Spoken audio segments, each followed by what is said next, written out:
You thought you was gonna be rich, but you found out quick that life's a bitch. Life's not a game like House of the Dead, or a cartoon like them three Eds. Hello, Johnny. Hello. Welcome, one and all. Welcome to the Bad Game Hall of Fame. Welcome to the House of the Dead Remake. This is the show in which we play the House of the Dead Remake. And its sequel a little later on in the show.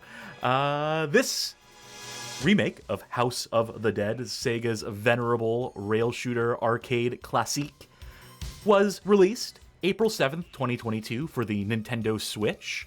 And then on everything else, April 28th, 2022 worldwide. Those platforms include Windows PCs, the Nintendo Switch, aforementioned, the Sony PlayStation 4 and 5, the Microsoft Xbox One, and Xbox Series of consoles. Developed by MegaPixel Studio, published by Forever Entertainment, and also some physical releases by way of Microids later down the line. But we're going to really hone in on MegaPixel Studio and Forever Entertainment here as we get into the history of these ill-fated remakes. And we do have some history to get into behind these. A story to be told. A story that may have reached its conclusion, that we may be looking back on an ex-studio at this point in MegaPixel Studio, because things are not looking hot for them. These House of the Dead remakes may be a factor, a compounding factor in what may well be their closure, though nothing's been officially said as of yet. But usually when a developer's website goes down, usually when they strike it from the internet, that's usually not a good sign. So, before we get into the history, get into the games, I'm going to ask you up front, Johnny, what is your familiarity with the House of the Dead? Yeah, well, as a lot of our viewers will know, I'm a big fan of rail shooters. And growing up, I remember watching someone playing House of Dead 2 on the Dreamcast, and eventually getting to play in arcades. And yeah, it's a great series. I'd say it's one of the top 3 for me. Just the style of it, the action, the cheesiness, but in its own unique, special way that I do not see anywhere else. But also just actually, still a compelling gameplay, really tight design. Unfortunately, I've never played the arcade version of the first one, though there's something I do plan on rectifying soon. Oh yeah, I would have done it today, but I did that thing where I woke up and now my shoulder hurts because I slept wrong apparently. But what's better cure than some good old rail shooters with friends, right? Damn right. For my part, I am also a rail shooter, light gun aficionado of sorts. We do a series, you and I, on this channel, the Light Gun Games Extravaganza, where we regularly or semi-regularly speak about our love of this genre. And the original House of the Dead might be... It's back and forth between original House of the Dead and original Time Crisis for what my favorite rail shooter of all time is. I'm certainly way better at the House of the Dead. I can one credit clear it pretty reliably in the arcade and at home. And obviously, follow-up entries in the series I have enjoyed to varying degrees. House of the Dead 2, classic. House of the Dead 3, starts to lose me a little bit. House of the Dead 4 and Scarlet Dawn, they're fine. They're just not classic in the way that House of the Dead Original or 2 is to me. These are just timeless in my mind. So I think I was the key demo ready to receive these remakes coming out that should have been excited by and jazzed to play this stuff. And I was with the first one. When the first remake was announced, I was well, hot damn, I'm going to give this a shot. And I was so disappointed.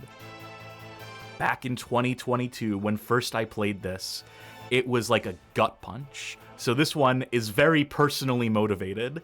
I was personally motivated to figure out what went wrong here. And then when that squeakquel came out, I did not get the House of the Dead Remake 2. I knew better. I have since played it, and boy howdy, am I glad I waited. Am I glad I did not spend the money on it, because as many bugbears as I will have about this first House of the Dead remake, and we will get to them as we get into the game, that second one that we will also get to later tonight might just be one of the worst remakes of all time of any video game. It is abhorrent. So you know the gloves are going to come off. You know that I'm going to get deep into some rail shooter mechanics and such here, talk design, talk the classic games, all that jazz. And we will clear both these games. They are rail shooters. They're pretty slight, which is why we're padding this out with history and why I'm going to occasionally pause during the games to get some shit off my chest, I think, because there's so much to say about these remakes. And it occurs to me we should stop stalling and get to talking about them as we cut to the main stage. Let's pop up here, and we will begin our history section. We're going to break this up. We're going to do the history of House of the Dead, leading up to the first remake. We'll play the original House of the Dead remake. Then we'll do another history section a little later on before we get to the House of the Dead remake 2. And we'll have a little bit of a coda after that. So strap in, folks. Well, the 1998 Curian case. Guess who was behind it? It was Sega AM1 responsible for the House of the Dead in arcades. But backing up a little bit there. So Sega puts out this game called Virtua Cop in 1994. Maybe you've heard of it. The first 3D rail shooter. And completely revolutionized this genre of game in the arcades overnight. Where before that you had rail shooters were mostly like gallery shooters or scrolling shooters, the likes of like a Lethal Enforcers, or you had like electromechanical gimmicks where you'd shoot like actual physical prop things that would react to, you know, the sensor arrays and whatnot, or you'd have like your FMV games, the likes of Mad Dog McCree and the other American Laser Games output. And then Virtua Cop comes out, and immediately all that shit is old hat. Basically, overnight, an entire genre is upended, and now to even dream about competing in the market, you got to make your shit in 3D. So Virtua Cop, revolutionary in its time. In the same way that Virtua Fighter, also by Sega, was revolutionary in the fighting game space. Sega putting out bangers in this time. And, you know, Virtua Cop, pretty good. It's still primitive in terms of its design in ways that would be remedied, in my opinion, with the development of the House of the Dead by Sega AM1. It was Sega AM2 who made Virtua Cop, and then Sega AM1 who were left to build upon that foundation, literally build upon that original engine and circuit boards, and basically, like, I think this was like, you could get like a conversion kit for Virtua Cop. I may be slightly incorrect about that, but it was built on much the same guts, used the same light guns, so there was interchangeability between parts. But we should talk about the development of the House of the Dead, the original, and there is a lot of detail on it, much of it provided by issue 23 of official Sega Saturn magazine, where the team at Sega AM1 were interviewed as part of a featurette on the House of the Dead. That's what's pictured here. And they get into some of the details of development, mentioning that it began in December 1995 and took 1 year and 3 months to come out, to be developed and be ready for release, which is a pretty short turnaround time. They go on to talk in this interview about how, like, this was a rush job. The enemy designs in the game were drafted very quickly. Which is to say that they would like come up with an idea and they wouldn't even rough sketch it out. It was basically like, you have an idea, start 3D rendering it now because we are on like time crunch. They didn't get to do any motion capture for most of like the animations in the game, barring like one. I think the first boss they wanted to motion capture, the guy who swings that scythe, that axe around, I think is the only bit of motion capture in the game. A lot of ideas they had during development ended up having to get scrapped because they couldn't implement them in time. Like, they wanted to have a more complex system of branching paths in the final product, which just doesn't turn out. There are branching paths in the final product, and that's a big part of the appeal of the game and its replayability and routing it out and whatnot. But there was so many more ideas they had that ultimately fell by the wayside. And it's incredible that this game despite all that, is still as fucking good as it is. It should also be mentioned that during development of the game, during that 1 year and 3 months, a little game by the name of Resident Evil comes out, Biohazard, as it's known to the team in Japan here. And they're basically, they admit to, there's a lot of this interview that is just about Resident Evil. And they're like, yeah, no, that we didn't expect that. We thought we were the only people making like a zombie game at this point in time. Because you got to remember, like in the mid-90s, no one gave a shit about zombies. It's because of games like The House of the Dead and Resident Evil that we have the resurgence of zombies in culture, and then ultimately like Shaun of the Dead, which brings it back in a big way in the movie theaters and whatnot. But this game credited in large part for that zombie revival. But there was a moment in time where the staff at Sega were terrified, like, oh fuck, everyone's going to think we're ripping off Resident Evil.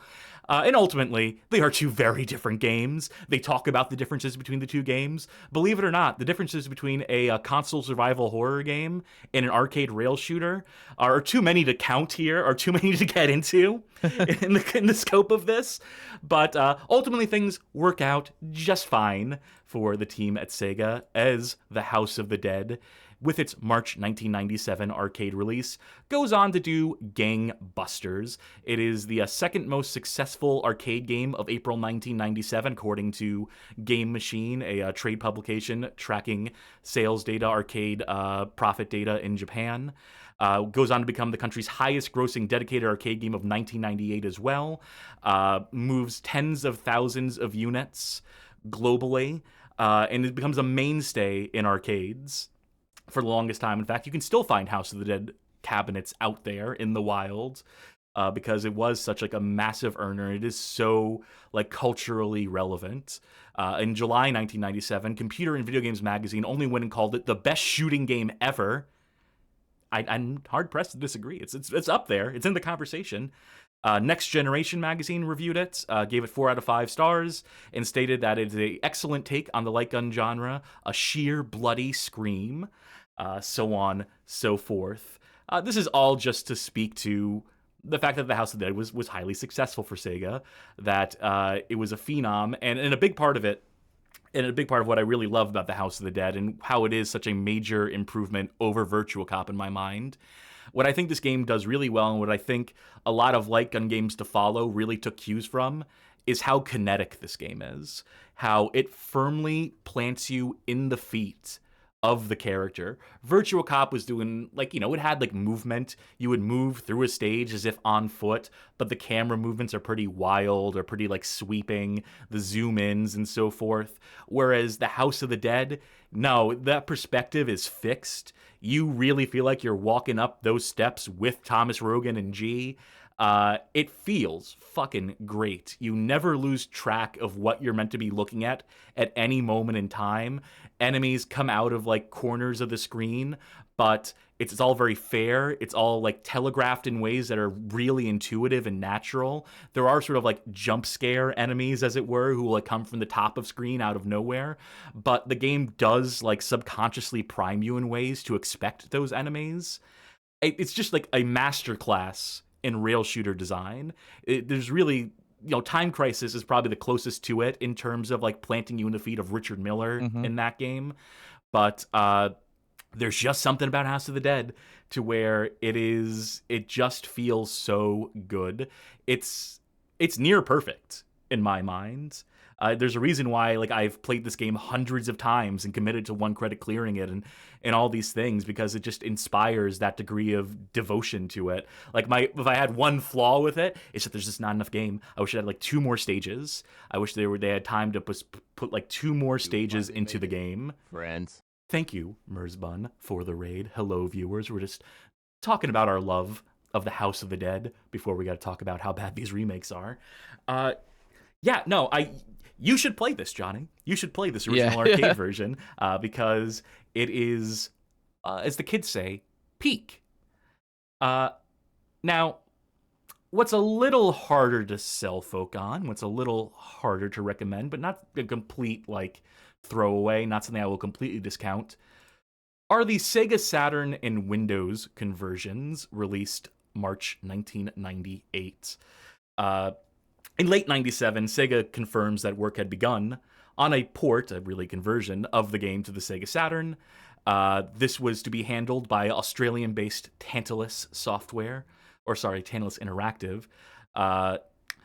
And it adds a few extra things, like it adds a boss rush mode, it adds some selectable characters in a PC mode or Saturn mode, depending on what console you're playing as, where you can play as variants on Rogan and G, or play as a couple of ladies, including Sophie and a female scientist in the Windows version, who get different amounts of ammo for their guns, different amounts of starting health points, and different amounts of damage that they do with their weapons, which is like a neat add, and I definitely prefer to play when I am made to play like the Windows version of this. I like to play as those ladies because they have some fun guns.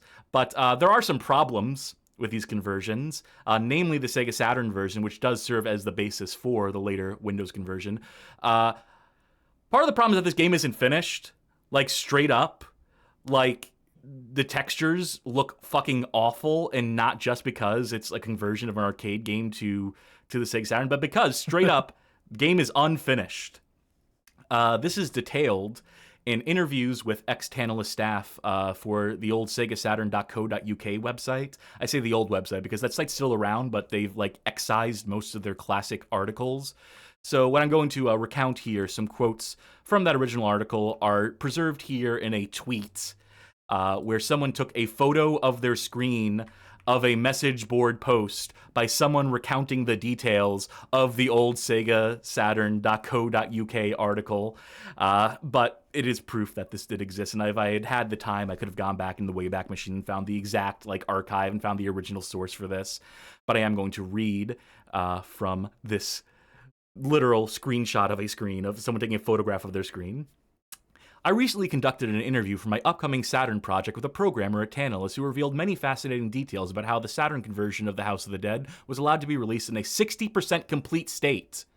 The fact is that development was far ahead of schedule, and as a result, management at Sega made the choice to issue the game on time rather than to risk delays, while Tantalus put in all the all-important last-minute details.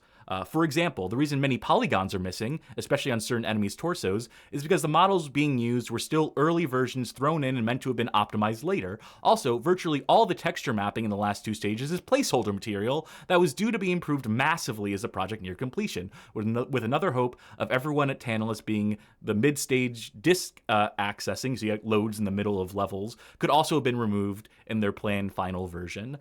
Thanks to a prototype copy of this game in public hands, it's obvious some improvements were made through its production, but you can't help but feeling the end result might have easily been comparable with Virtua Cop 2 on the Saturn, as opposed to scrappier third-party light gun efforts such as Crypt Killer. Finally, my source for all this information claimed that relations between Sega and Tantalus were never the same after this disappointing effort. Surely the powers that be at Sega knew very well what to expect based on the decisions they made. Either way, everyone at Tantalus is proud of the speed at which they were able to get House of the Dead up and running at, though equally upset at how business choices prevented them from being able to put out a title worthy of its past Saturn work. Ending quotes there. So yeah, scuffed conversions. You love to see them. I mean, you hate to. I had this version of the House of the Dead on Saturn as a youngin', along with the Virtua Cop releases for Sega Saturn. I had my little light gun. And as much as I loved playing the House of the Dead in the arcades, that Saturn version leaves a lot to be desired, looks pretty bad, runs pretty bad. It has most of the original game logic. It is like analogous in terms of like where enemies appear from and the paths you take. It's faithful in that way, but the downgraded graphics, which whatever, some lower resolution textures here and there, but just the fact that the game chugs in a way that the arcade game obviously never did, makes it very hard to go back to, or very hard to recommend as a version of the game to play. And yet, this is what is available. This in the PC version, which again is just rooted in the Sega Saturn version, are all you have to replay the House of the Dead. We'll get into that in just a minute. But first, we should mention, in the interim years, there is a follow-up to The House of the Dead, believe it or not. The House of the Dead 2, creatively titled, releasing November 1998, another year and a half, give or take. This one goes on to become the third most successful dedicated arcade game of December 1998 in Japan, according to Game Machine again. does fairly well for itself critically and commercially in the arcades. Again, just as ubiquitous, if not more so, than original The House of the Dead cabinets. I still see these out in the wild, and more maintained than whatever the House of the Dead original cabinets I might find out there. It goes on to become a launch title for the Sega Dreamcast, this version House of the Dead 2, and that's largely uncompromised because they are running on more similar hardware at this point. The Dreamcast guts more closely mirror, what is it, the Naomi? Naomi, yes. We also get a Windows port, which is much better than the previous The House of the Dead Windows and Sega Saturn ports. Is mostly like just it's expansion on those features. It has like some bonus modes in it that are kind of fun, some training missions, extra stuff you can earn in the course of like an arrange mode playthrough where you can get like gadgets and weapons and extra credits and damage modifiers that you can bring into the game. We'll see that is actually recreated somewhat faithfully in the House of the Dead 2 remake to play later in the night. We also get Typing of the Dead. Be remiss not to mention the Typing of the Dead, sort of a parody of House of the Dead. I mean, it is House of the Dead 2, but with typing instead of guns, and also all the guns in the game are replaced in-game with Dreamcasts strapped to the backs of the player characters and keyboards in front of them, and they do replace some of the cutscenes to make them more comical. But ultimately, the House of the Dead 2, the major import here is that it cements the House of the Dead as one of Sega's key franchises. That its success basically says, all right, we got a franchise here. We can replicate this success. We've entered the cultural zeitgeist with the House of the Dead. Now let's get that Uwe Boll guy on the horn, and we got a guy who can make a movie for us. Now, also, later down the line, in around 2008, there's a release for the Wii called The House of the Dead 2 and 3 Return, March 2008, which contains, believe it or not, The House of the Dead 2 and 3. Funny note, The House of the Dead 3, that had an Xbox release in 2002 that happens to include The House of the Dead 2 as a bonus feature in that game, so I'm wondering if The House of the Dead 2 and 3 Return is just kind of like that gussied up for the Wii. It is it is pretty much that original Xbox version, just with House of the Dead 2 unlocked by default, and a weird extra gimmick mode in House of the Dead 3 where you can block attacks with the Wiimote. Yep, that sounds about right. I had that too. I just never fucked with the House of the Dead 3 portion. I used to use that to replay House of the Dead 2 a whole bunch because that was the thing I came to the game for. But you'll notice that's the House of the Dead 2 and 3 Return, not the House of the Dead 1 included in that scenario there. So there is a supposed reason for this. There's a bit of a rumor, completely unverified, unsourced rumor, that Sega went and lost the original source code for the original House of the Dead, that just wasn't preserved, and that the lack of access to that original code, those original assets, is why they haven't just put out a arcade perfect version of the House of the Dead in the years to follow, why it wasn't included in the House of the Dead 2 and 3 Return. But again, there's nothing to really verify this. Nothing from the mouths of Sega. On the other hand, yeah, fucking of course they lost. Yeah, very believable. They didn't give a shit about preserving source code at this point in time. Why would they? And in fucking 1997, yeah, just fucking toss those floppy disks out. They're just taking up space here. Yeah. So I'm not surprised. I would not be shocked to hear that the code was lost. But the end result is that the versions of the House of the Dead that are available to players in the home across computer and console are those really compromised Sega Saturn and Windows versions, which are not ideal. And as we near the year 2022, the 25th anniversary of the House of the Dead, Sega gets the idea in their heads that we should probably do something to commemorate this. And without access to that original source code and without the want to just like emulate straight up the original game within like some sort of wrapper and put that out, they get the idea in their heads that they should probably commission a full-on remake of the House of the Dead. And there was a time where Sega would have handled the stuff in-house. There was a point in time where they were putting out like the Sega Classics compilations on PS2 where they would have emulated versions of some of their classic games as well as sort of in-house remade versions of the games. that sort of like gussy up the graphics or tighten up the gameplay in level 2 or whatever else may be. They obviously have a history of remakes and re-releases and conversions and ports and all manner of stuff in the years they've been operating as a publisher and developer. But at this point in time in 2022, I guess they were a little too busy.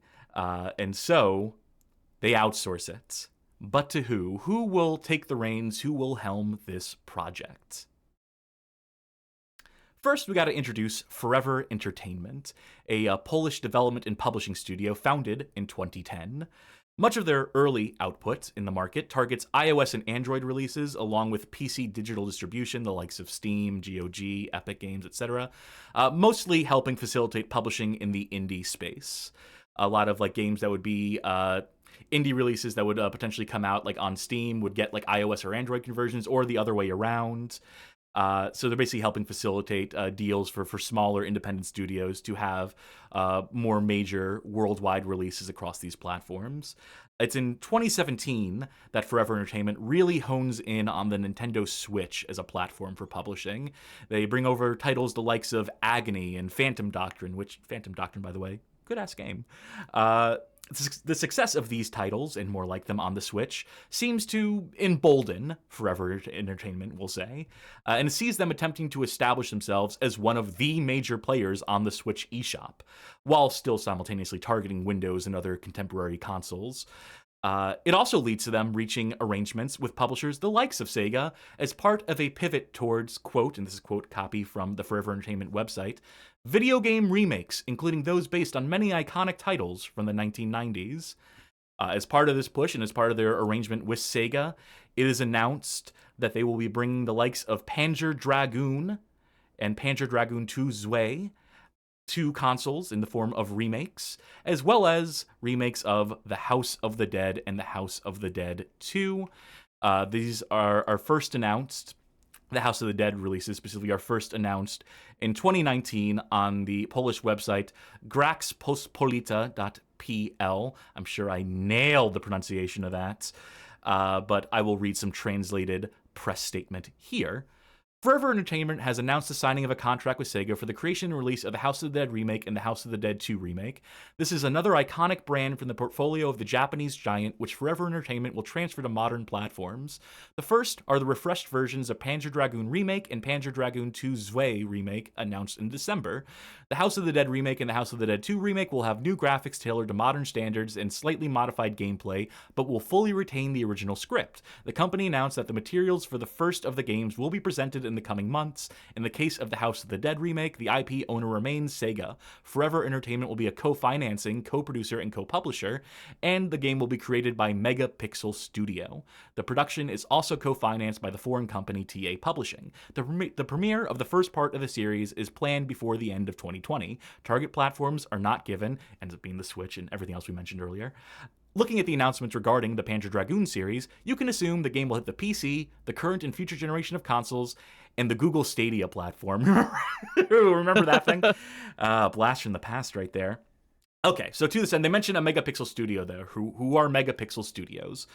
They are a subsidiary studio of Forever Entertainment. This is a studio, a division within Forever Entertainment, headed by Chief Executive Officer, Zbigniew Debicki. Polish names, folks. He is previously responsible for helming original IPs at Forever Entertainment, including the Violet and Frederick series, and Chief Creative Officer Artur Gregorczyzyn. That's Grzegorczyn. Made up names.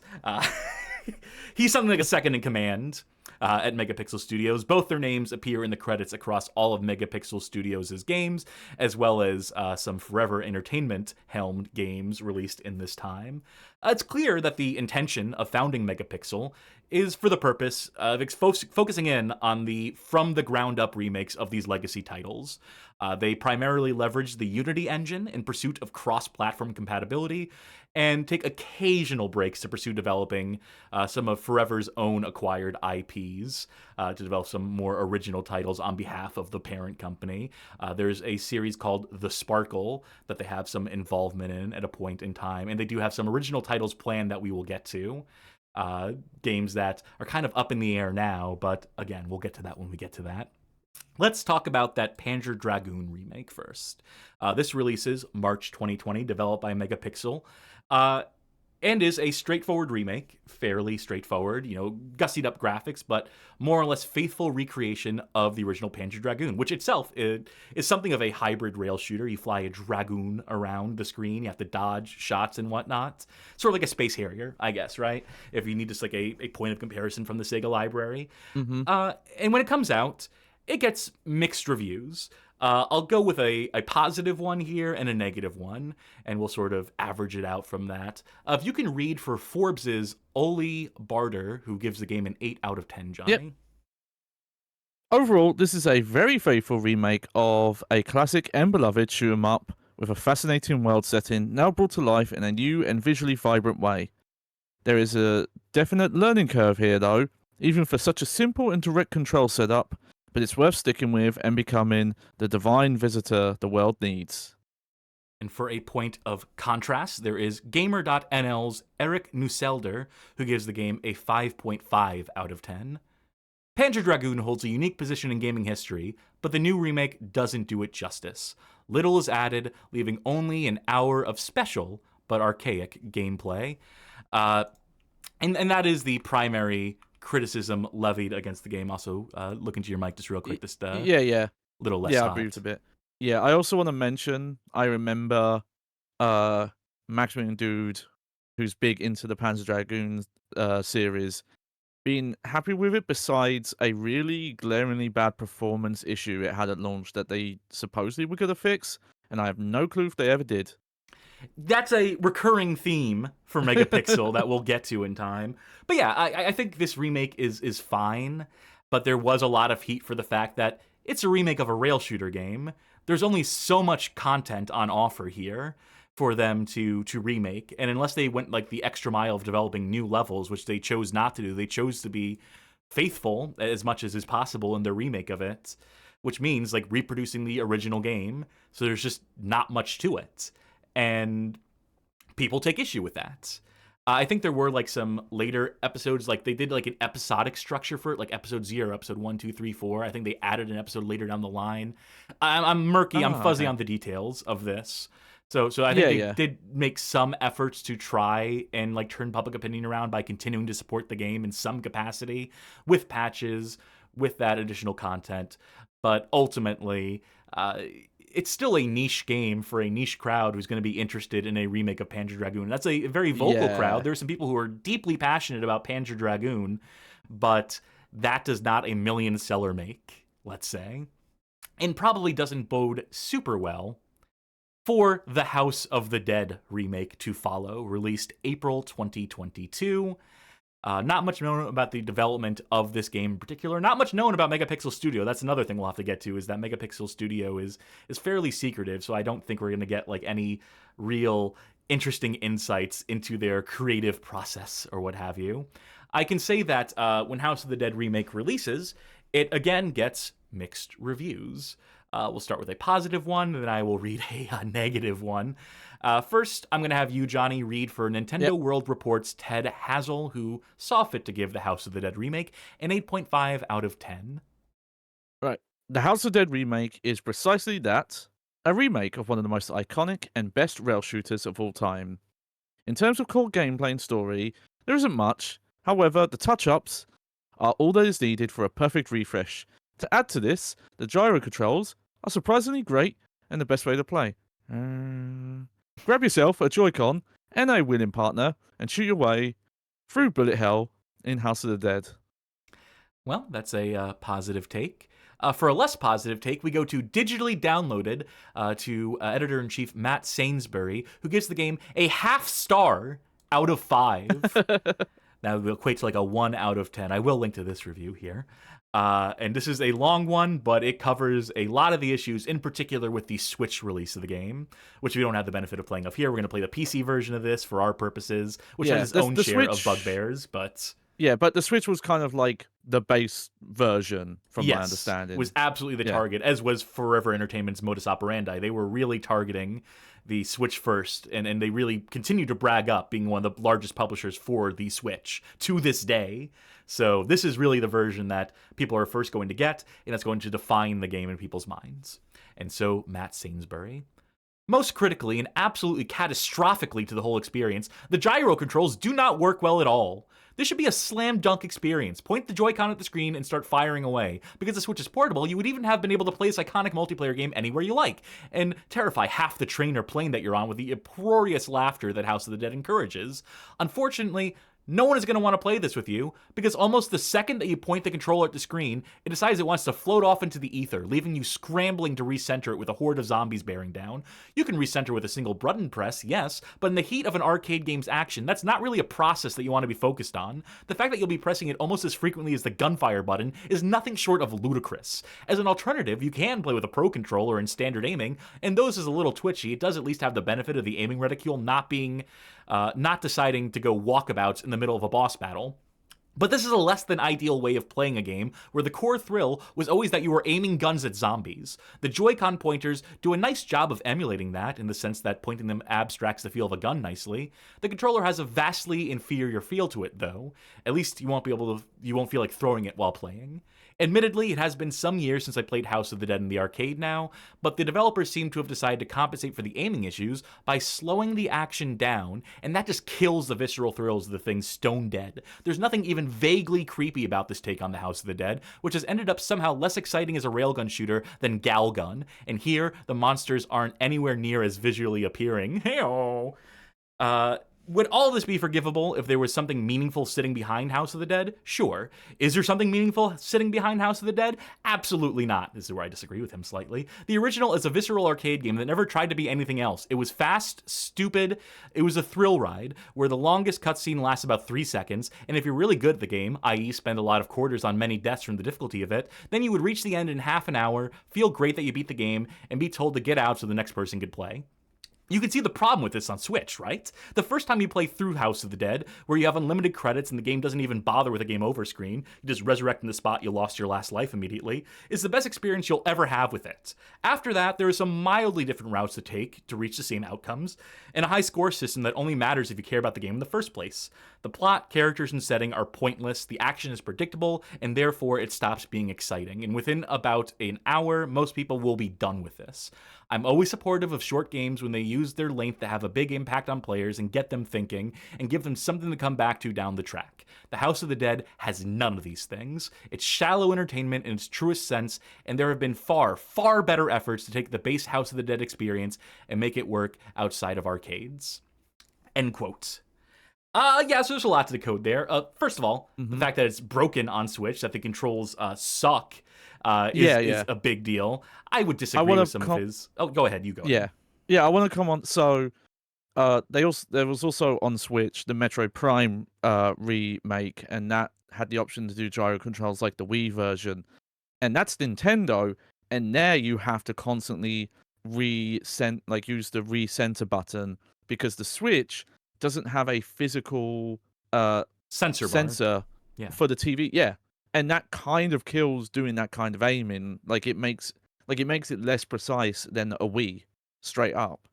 So from the get-go, kind of a bad, you can only do very casual shooting experiences with gyro stuff on the Switch.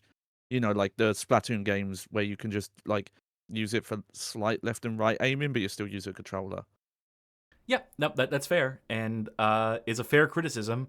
And also, I would say, I understand where this guy is coming from with complaining about how slight the game is. It's the same criticisms that Panzer Dragoon Remake faced before it, that there's just a contingent of critics who are never going to be amenable to this kind of game, to the rail shooters making their way back to consoles, modern rail shooters at all, because, by their nature, they're pretty short, cinematic, thrill ride experiences, all very much set-piece driven, non-stop action, but to what end? To about an hour's end at most. So there's going to be people who just write it off just based on that, the value proposition of it or what have you. I think there is more to House of the Dead. I think there is more than just, one or two playthroughs. I think you can get a lot out of continuing to replay it. I will agree that, and a criticism we will get into as we get into the game in just a few minutes, is that they could have done more. They certainly could have done more. There is something that they do. There is an attempt made to add another, like, sort of mode of play to this. But it's not enough. We'll get into it. We'll get into, as we wrap up thoughts on this game, what I think they needed to do to make this House of the Dead remake sing, to make it fly, to make it soar, and so forth. But we won't get to that until we get through the damn game now, will we? So that was just part one of the history. There's still more of the Megapixel story to be told. So stick through after the game. Know that we will be playing House of the Dead 2 Remake as well later on. And yeah, let me get this launched. Yeah. Let me get this ready to go. I will say, as a bit of a pet peeve of mine is reviews of remasters and remakes that aren't about how it compares to the original, where they kind of just review it like it's a new game. That's always kind of bothered me, because unless like it's a substantially different take, like I want to know, does it, like I need to know about it in comparison. Like if you want to do a separate like retrospective review, that's fine, but like so much of that review was just, you're just reviewing House of the Dead. That's not you even said you didn't play the arcade version for a long time. That's not what you're reviewing, mate. That's Should I just me. show my crosshair on screen? I'm going to ask the audience real quick. Do you want to see the crosshair? Do you want to see where I'm aiming? There's no screen flashing to worry about, to be clear. Let me get that out the way real quick. Yeah. But do folk want to see where I'm aiming, or do they want to just treat it like as if I had like a light gun pointed at my screen? I am using my mouse for this. Yeah. People saying, yeah, they want to see the crosshair. All right, let's make that happen then. Let's get that. That would have been funny mode. Just enable flashing. If you just want to make it, just want it. Yeah. I did look at it briefly, but yeah, no, the studio did not have any of the like aftermarket PC light gun replacements in mind, like the Sinden absolutely or the not. IR gun. It supports your keyboard and mouse or controller. That's your lot. You have to do a lot of modding to get that stuff working with these. Here's our video settings. I'm running this at 720p, being stretched out to full screen. I am leaving the anti-aliasing off because it's some FXAA interpretation, so it just makes everything look blurry as shit. I will be, speaking of blur, turning off motion blur. That's my preference. Not much here. Really not much. And when this game released, it should be mentioned that on PC, when this game first launched, it was a crapshoot whether your computer would actually launch it or not, especially if you had played the demo. Apparently had some major issues that if you had save files from the demo, it would cause the game to not launch, as well as just not launching on a certain number of other systems and configurations. And even then, when you did get to work, it was really unoptimized at launch. So they had to hotfix this thing several times over to get to a point where it's even remotely acceptable. And even still, I'm choosing to run this at 720p because higher resolutions will cause it to stutter. Still, I have a fairly okay computer. Definitely not the high end, but it should be enough to run this fucking thing. And yet, we have gamma settings. We'll see more of it, but it really came off like they weren't, like they were surprised about the idea of people wanting it off the Switch, so it wasn't really prepared to be released outside of the Switch. But that doesn't make much sense. That's surely not. Oh, I like the European spelling of color. We can choose what blood color we want. Isn't that something? Wait, isn't that? Why is it blood color on the right, on the left? Sorry, but on the the right it's color. Lazy localization. I'm just going to keep it on red, if you don't mind. Super Tony the Tiger 64 asks, is this the game based on the classic movie? Yeah, the Uwe Boll classic. Hell yeah. I prefer, personally, the funny edition of The House of the Dead. If you get The House of the Dead on DVD, there's a release of it called The Funny Edition that has sort of director's commentary where Uwe Boll will cut in and he'll cut bloopers into the movie. It's just a piss take on what is already a piss take movie. It's something else, and yet we persist. Crosshair settings, including a automatic reload, which I'm going to leave on for the purposes of just streamlining this experience, making it a little easier. It doesn't need to be made that much easier. This game is piss easy for reasons we will get into, but I don't want to be right-clicking in addition to left-clicking. Trust me that I can one credit clear this in the arcades, okay? I can aim, I can flick my wrist to reload my gun, off-screen reload, etc. Other settings, individual settings for player 2, if you choose. And then, of course, a language select. That's your lot. In addition to... I forgot what this main menu stuff looked like, by the way. This looks so cheap. Yeah! Just a looping video in the background. Okay, we have 2 gameplay modes here. We have Original and Horde. We will get into Horde later, but needless to say, this is the game's original idea. Rather than emulating the original Saturn Windows release and having you like select characters, being able to select the additional characters, this is the value add for this version. We have the ability to select a difficulty level. Normal, arcade, easy, hard. I'm going to keep it on normal for this. Score mode. Okay. Okay. So, original arcade House of the Dead. There is a point threshold that you need to hit. I think it's around 62,000 points if you want to get the good ending. You need to do it with run credit too, and it is very hard, even if you are a run credit clear player, to nail that score down. You need to rescue every scientist, unlock a bonus room at the end if you even want to sniff above a 60,000 score. There's a modern mode in this game, a different system for scoring that rewards you for things that you were not rewarded for in the original game, points-wise, like follow-up shots, which, you know, like in the original House of the Dead, the ideal way to play is to go for headshots, go for single shots, to be as accurate as possible, and to put zombies down as quickly as possible and efficiently as possible. Whereas this modern scoring mode will reward you for firing 100 shots at a zombie. As you shoot off its limbs, you'll get bonus points for each limb you're shooting off. It basically makes it so it's impossible to not get the best score, to not get a score in the hundreds of thousands by the end of the game, and to not get the best ending. So I'm going to leave modern on to see just how fucking inflated the scores can get in this. We have our character select. We can see a yassified Thomas Rogan. We also get a brief character bio. Did you know that his code name is Eager Eagle? That's a good code name. We can also potentially play as Agent G, codename Silver Fang. Do you know that he speaks 20 languages? And that his distinguishing feature is his calm and focus? We're going to play as Rogan, the man. Yeah, are you ready? Are y'all ready for this? AAA says plagiarized bios, by the way. Ooh, do tell, do spill. If these were ripped from like a wiki or something, then... Oh, yeah, AAA points out. Yeah, look at this line. The top agent of the now defunct AMS agency. Not by the time this game's happening.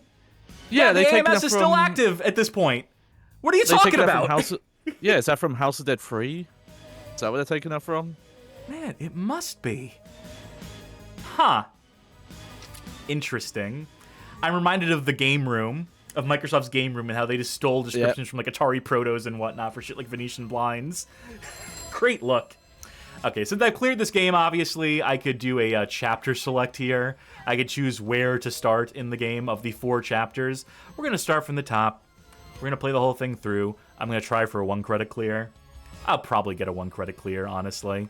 It's not that hard. The House of the Dead. Now, it must be said that this game, in its capacity as a remake, does try to follow the paths and enemy appearances. Hey, look at that tooltip. Isn't that cute? Isn't that funny? There's a lot of paths you can choose. I think there's a tooltip that says, if you're having a problem with an enemy, try using your gun. Getting real cutesy with it. Getting real funny with it. Funny edition House of the Dead.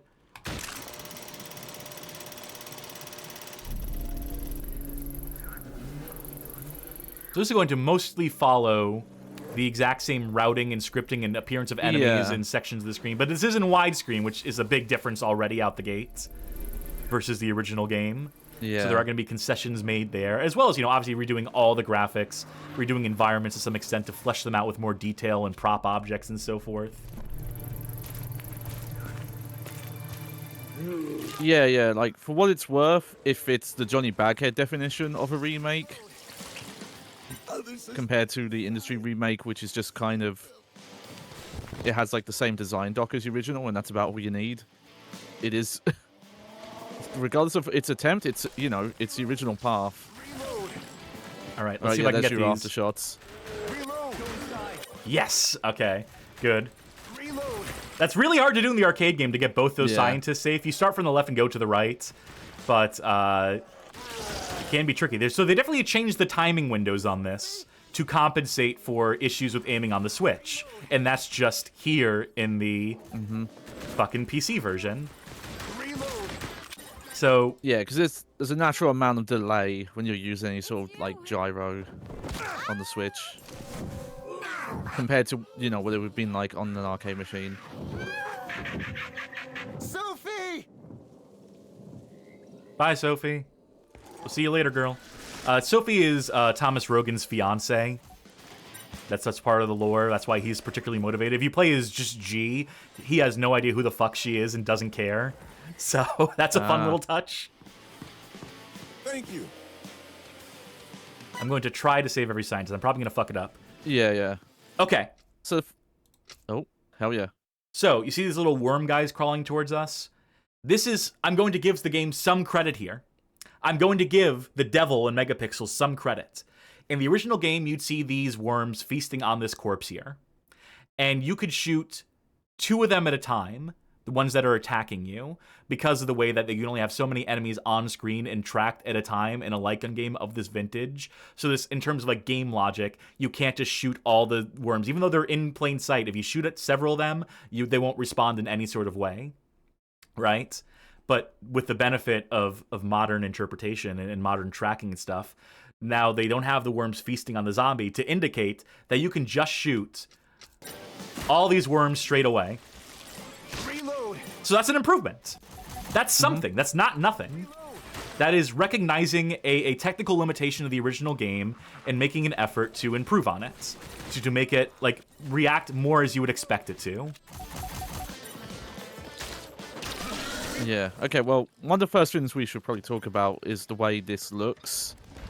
In particular, this shitty-looking gun. I hate the way the gun looks in this. That's a whole other... Yeah, go ahead. Tell me how this looks while I choose my branching path here. I mean, I think, like, if I was judging just, like, how... Because this is essentially what it would look like on the Switch. Like, some parts of it look fine, but it does not capture the art direction of the original. No, especially not that at outside all. bit. I don't know why it's so red out.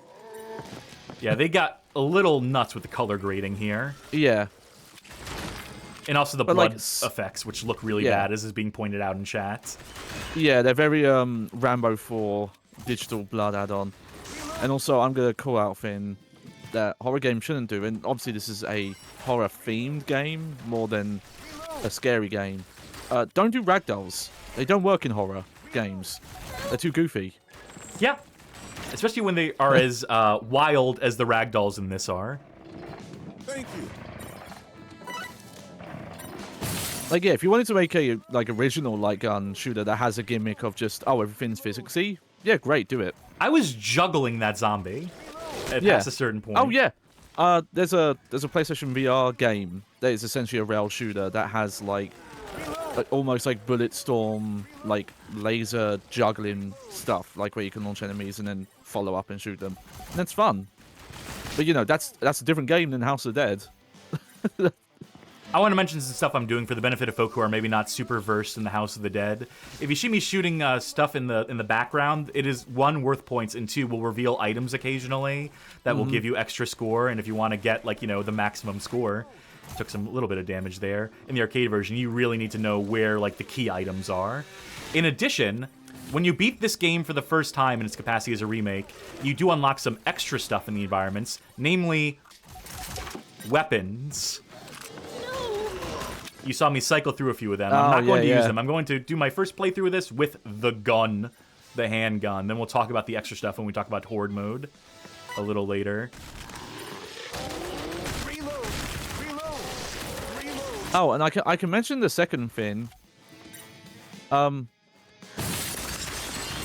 music. Yeah, they redid the soundtrack. And it's not just redid. Like, it's different compositions in a lot of cases. And I don't know why. Now, this game does not offer, as far as I'm aware, unless I forgot it in one of the earlier menus. I was looking for it and I didn't see it. Does not have the original soundtrack. No. House of the Dead 2 House of the Dead 2 Remake, I should say, does have an option for original music. So you can toggle between the objectively worse modern soundtrack and the objectively better original soundtrack. And also, to the point, yeah, original House of the Dead soundtrack fucking bangs, fucking rules. The boss theme is one of the best boss themes ever in a video game. Yeah. Not so much here. Yeah, I see triple AAA in chat speculate it's because they couldn't get the license. I can't imagine that It's was not a one of licensing these thing. situations. It's a quality thing. They would have wanted like the original samples for the arcade game, and that didn't exist, along with the assets and source code and whatnot for them to use. Plus, they probably had composers on staff they wanted to get paid, so... Sure, but, again, they didn't try and recreate those compositions. Like, you couldn't call these arrangements of the original soundtrack. They're just kind of in the spirit of. So it does feel like legally distinct, kind of take on the soundtrack. So time to nitpick. This is very different, yeah. This is superficially the same, this boss fight. He starts in his armored form, sheds his armor, then you have to shred him to pieces. But something they've done here is significantly reduce the amount of knockback per hit that you're inflicting on him. Yeah. Like in the original game, in the original arcade release, you can straight up break the game. If you're too fast, you can send him through the back wall by knocking him back through the geometry of the level, which is a bit of a problem. But in trying to fix that or correct for that, they made it much more likely that he's liable to hit you, even if you're laying on damage, even if you're efficiently tearing his flesh off at this stage. You saw he still got a hit in on me. Not to brag, but that would never fucking happen to me in the original game. That just was not on the table that I would ever take damage from this boss. And that speaks to some sort of timing or balance change that they made, which isn't, like an egregious sin, but something to point out. Yeah, he's definitely like the first boss to get you used to how this gameplay is kind of designed. Like, he is easy compared to the later ones. You must stop, Kyrian, or else something terrible will happen. It already has, Sophie. Sophie! 10 credits. Do I really need 10 fucking credits for this? I think not. Yeah, we'll see if I can continue saving every scientist. I have so much of this game committed to memory from the original arcade version. And, that does translate. For what it's worth, it does translate to this game. Yeah. I really wish I knew why they weren't trying to emulate the actual compositions. Because the stage complete music, they've been using that melody the whole time. Even Scarlet Dawn uses it. So clearly Sega owns the right to that melody.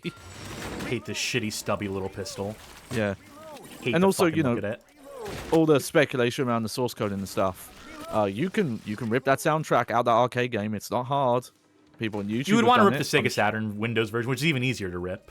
It's more pristine quality. Yeah. Go to fucking KH Insiders. They'll help you out, MegaPixel. I'm sure.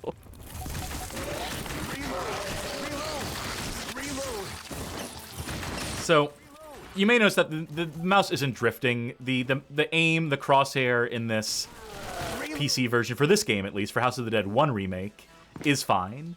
So we're not getting the issues you would have had on Switch with this. Interesting, this hallway. This hallway, see how it ends in a wall here? This is the most nitpicky. This is the most specific of criticism. This is how you know I'm a real fucking nerd. In the original arcade game, you would see into a courtyard here. It was sort of like visually impressive. You'd see out onto a balcony. They would hint at where you're going to later in this level. In the PC and Saturn versions, this hallway resolves in a dead end in the way that it does here. Oh, So this is modeled after the PC version. The Saturn version is where they're taking the inspo here, which is strange. No, that's a fair nitpick. Halo 1 in the Master Chief Collection and the original 360 remaster had that same issue based on the PC version, which has bugs and beta assets in it. No, I love those kind of nitpicky criticisms. I'm all for it. Yeah, I know you are. And I try to curb those instincts as much as possible. Sometimes it comes out. When it's a game like this, it comes out of me. Give in. This is where you get the second weapon in the game, by the way. Each of the chapters has a hidden weapon. Here, it's the assault rifle. Oh, no, that's the crossbow. The shitty-ass crossbow in this game. Or is it the pitter? We'll get into the bonus weapons later. Weird pause there. Weird, deliberate pause she had. And I know there's going to be enemies up here. You can see me pre-aiming at where I know enemies are going to be popping up from. That's a consequence of having played it on PC so many times at a point in time. Yeah. But also, you know, I know where to aim on the arcade version as well. It's pre-aiming. It's essential if you're routing your way through a light gun game, through a rail shooter. Yeah. I will mention... Just rolled off an his back engine like issue. water off a duck. Yeah. Because I don't know how easy this will be to spot or even happen, especially playing with the modern scoring. But one gameplay issue I know this has is that some zombies that you can... that in the arcade original you would one-hit kill with a headshot. You'll get a headshot, their head will blow off, and then they'll still have a head. Yep. That's like one of the worst things when I was like looking up this game. I was like, if that's the kind of issues this has, like... Did you notice that? I'm good. Did you notice that screen transition? You know how it faded? Did you notice how it faded to black? That would be this would be a load section in the PC Saturn game. In the arcade game, it would have been completely contiguous. There would not have been a load there. It would have just loaded. So weird technical limitation, weird hampering, like Switch concessions. Who's to say? Yeah. Yeah. Either the Switch limitations or like the using the Windows version as reference. Which is, neither answer's a good answer, just... oh, well. I swear you hit that zombie in the middle during your first sweep there, by the way. Yeah, probably. and it didn't do anything.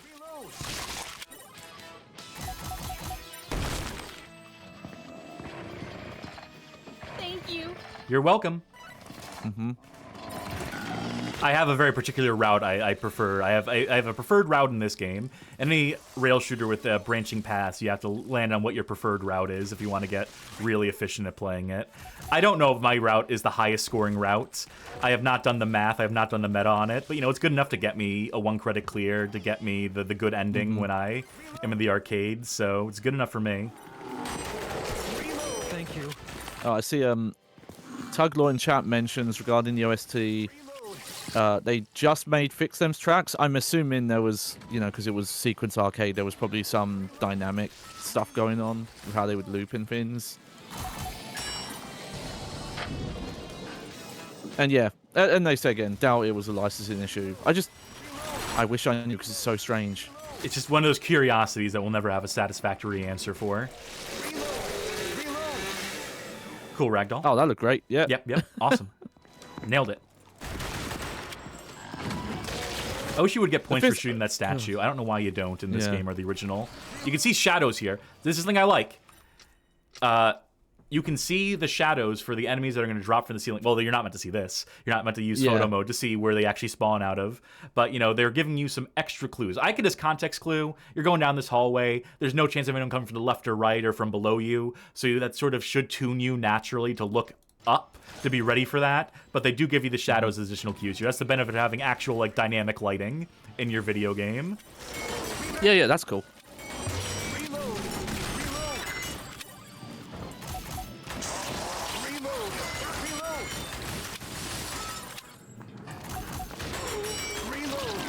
No! She ran in the way of my shot! It's over. I fucked up. She's not supposed to do that. She's supposed to keep stepping backwards.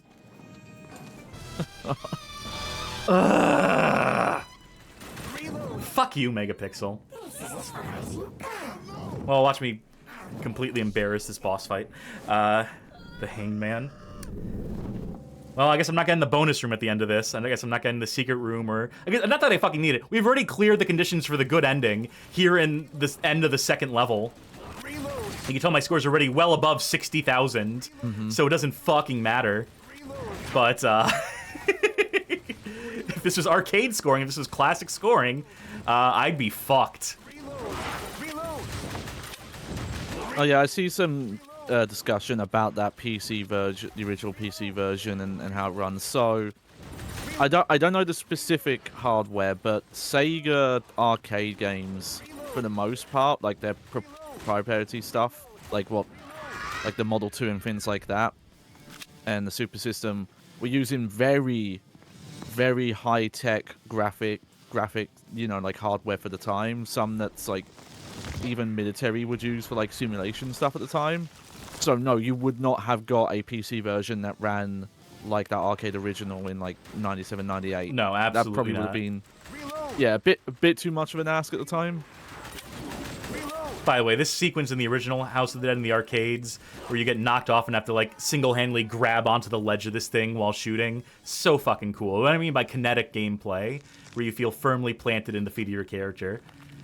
Not having the hand models on screen in this version, not seeing like Rogan's hand reaching out, something that could have very easily done here, and also how jarringly it cuts to this shot. Have it your way, Curian. They completely like undermine the effect. Have it your way at Burger King.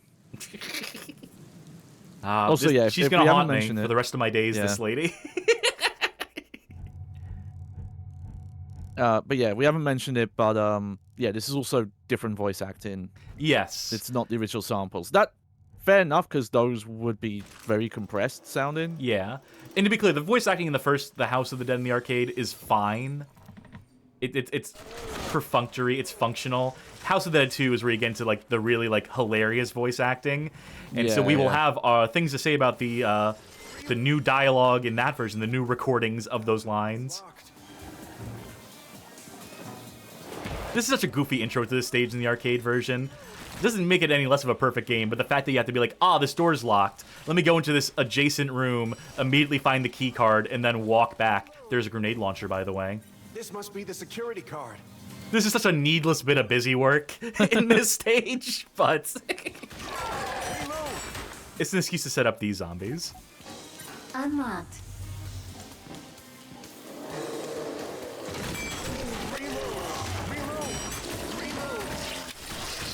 Here we are. Oh yeah, this is, again, into those minor nitpicks. I don't like that they did multiple takes of the reload voice. It's somehow more annoying than just the one sample the original has. Because it comes off more like a backseat driver telling you how to play. Because it sounds more realistic, if that makes sense. I shouldn't have taken that hit. I will also let you know, mercifully, gameplay. There is a setting here for mute reload. I wanted to leave it on at first. I did want to deliberately leave it on so people would hear it, but fuck it. Fuck the audience. Yeah.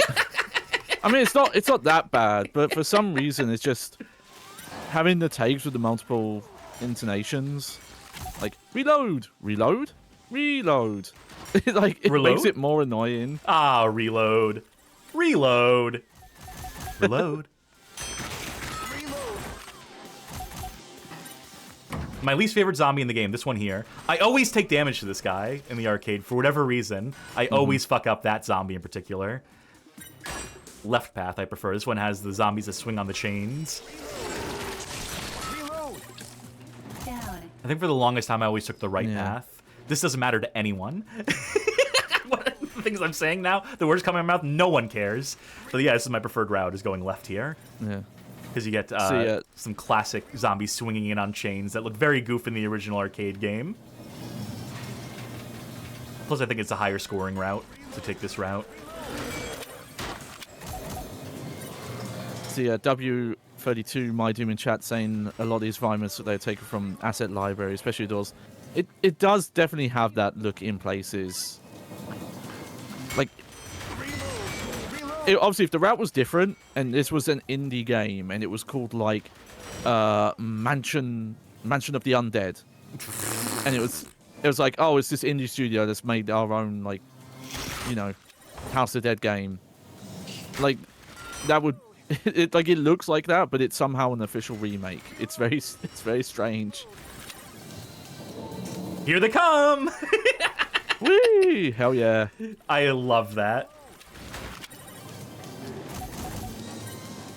Like some parts of this do look kind of okay. Like the fans, like obviously it's a very easy thing to do, very Silent Hill visuals, but like the, adding lighting to the fan stuff there, like there's like touches. And the reason why I'm mentioning this is because we've got a second game we're looking at. Yeah. Can't hit these guys yet. Unless I use one of the bonus weapons. If you use a grenade launcher, you can totally just break this game. We'll get into that when we get into the horde mode, but yeah, putting a grenade launcher in this game, just on pure idea alone. Yeah. This is also a scientist save that I usually fuck up. Because I overshoot and end up shooting him by accident a lot of the time. Unlocked. And yet I pulled it off. Yeah, I could. Oh, did you see that? Did you see? I did see that. A frame of zombie there as it loaded the cell in.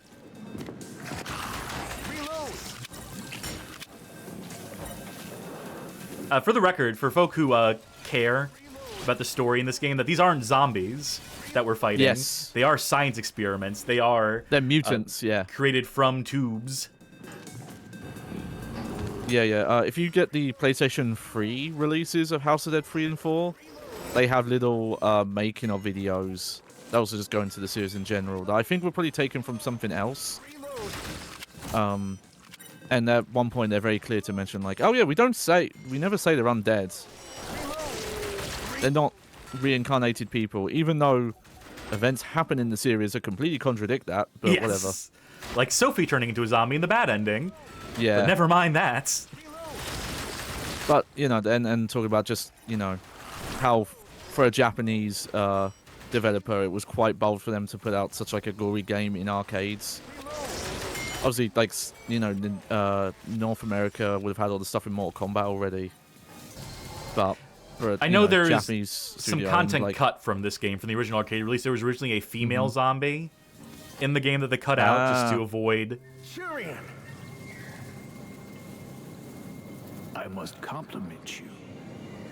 I didn't think you could make it this far. However, this is it. This is, See how good you really are. This is Dr. Curian. He's the bad guy. He's responsible for unleashing these... Let's call them fucking zombies. By the way, this boss fight, piss easy.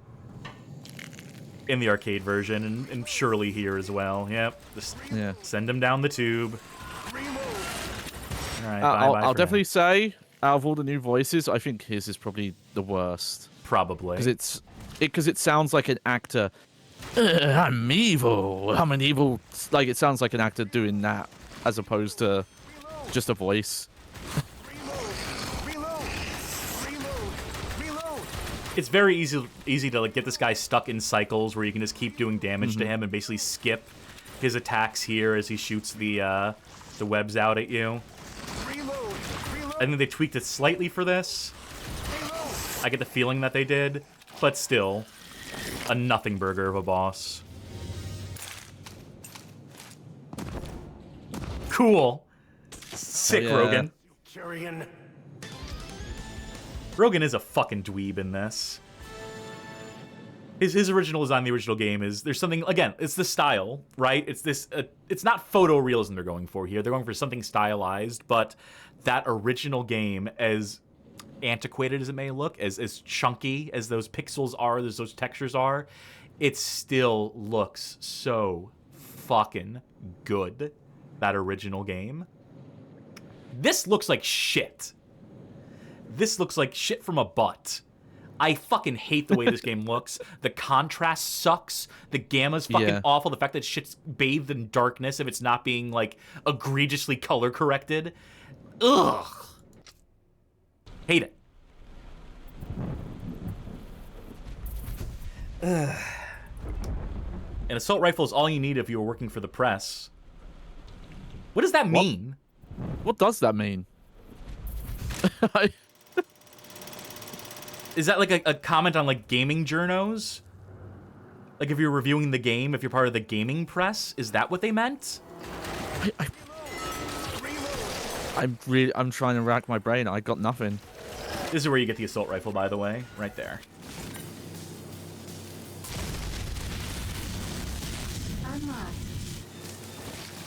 Can't believe I fucked up and didn't save that one lady. I'm still self-pissed about that. Forever on your conscience.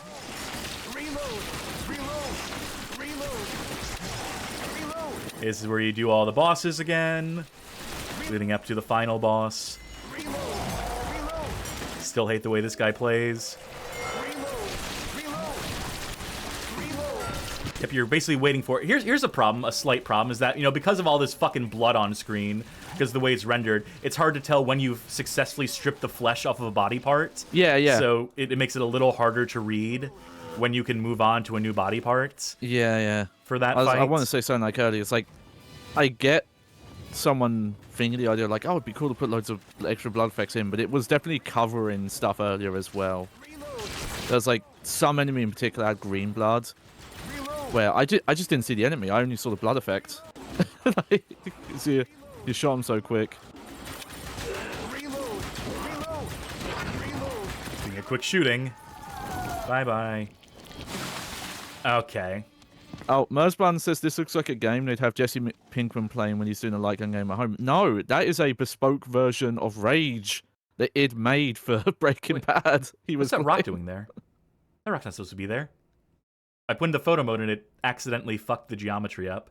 I was going to use it to point out this door. This is the secret door that if you are a 1 credit clear and if you saved every scientist, this door opens up and gives you an opportunity to get some bonus scoring items. But that won't be opening for us. Yeah. The gates of heaven are closed to us. Oh, now the rock's gone. I feel like, yeah, I feel like this phone mode was probably something added. I don't remember seeing that the original release had it.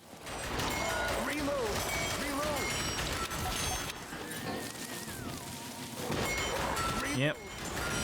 Just going through the motions right now. But yeah, but I get what you mean, Merzban. Like, yeah, that's why I said it looks like, aside from it having the exact same path. Oh, that's cool. Like, this looks like a small indie studio, like, spiritual version of, like, House of the Dead 1. Blah Hats is brutal in chat. Missing content, not a real in-depth look. Alright, we'll start over from the top. Alright, so the House of the Dead, 1997. There's no way out, Kyrian. I must admit, I really respect your consistency. But you will never, ever defeat me. Say hello to my masterpiece. I swear there was like a full stop in the subtitles mid-sentence there, unless it was a comma and I couldn't tell. Who are you? Nobody gives me instructions. I shall destroy everything. Yeah, fuck you, Curran, you idiot. What happened? Wow, she's beautiful. Sure is. What a lame line read of that. It completely changes Kyrian's. Ah, whatever. Who cares? Story in these games don't matter. Oh, that looked weird. Yeah. Going from the different lighting there. All right. Let's see if I can do this without taking damage. Probably. It's a lot easier in this version, though I've got this mostly down to a science and arcade version as well. I just always aim for this leg here. Yeah. This is always my focal point. It's the biggest hitbox I can potentially hit. Can you crank the music? Just for you, Johnny. Just 'cause yeah, I was trying to listen and it's like, it's actually really hard to hear over the clanging metal sounds. Well, we'll lower this and this. I'm going to keep the dialogue volume up, but yeah. This should work. This should serve your purposes. Oh, if you press enter, it mutes it.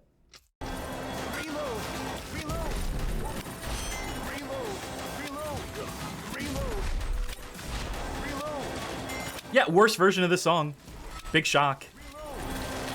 Yeah, but it's weird because I can hear how the parts it's trying to emulate, but again, it's the different notes. It's like the WCW version of Magician's theme. Oh, Fatsko asked, what did they do for boss names in the new House of Dead? Did they run out of tarot cards in font? No, they still use tarot names. I think it's like a JoJo's Part 3 thing where there are more tarot names if you just... The Apocrypha of Tarot. Yeah. And yeah, they've brought back classic bosses in later games as well. You can see this fight's fairly easy if you know what you're doing. If you understand, like, when he does the stuff to the side of the screen, if you understand where you need to aim. Fairly easy fight. You'll also know that this boss reappears in the House of the Dead 2, and consequently the House of the Dead 2 remake. We'll get there when we get there. Yeah, and also outside of these, House of Dead 4 Special, he's the final boss of that. Oh, Triple AAA in chat mentions you can rapid fire his weak points, and you can cancel his attacks, which is not how the original worked. Yeah, you can stop his from doing the fireballs here. That's consistent. Yeah. There's some additional stuff you can cancel out in this version. But yeah, if you're quick enough and you know where to aim, you can absolutely stop him shooting the fireballs when he does transitions. I think what I'm canceling here is his charge animation. He's not even making the attempt in this, whereas you'd have to shoot him out of the charge animation in the original game. This one, he's just going to loop this attack over and over again until I put him down, like so. Not even a sweat. Okay, you've got a real good look at this model. This is probably the worst, I think, of the bosses' translations and the new visuals. Lame. Fucking lame as shit. Everything is over. Good work. Dino Gem awarded. Nothing more to lose. However, I must go on.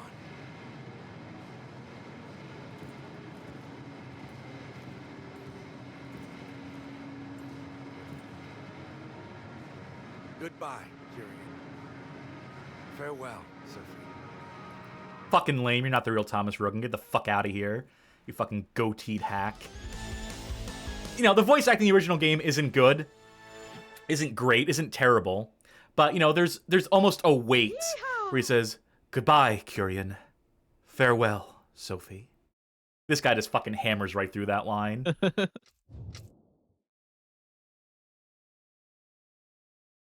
Oh, what a surprise. 205,000 points. 205,000. Bad.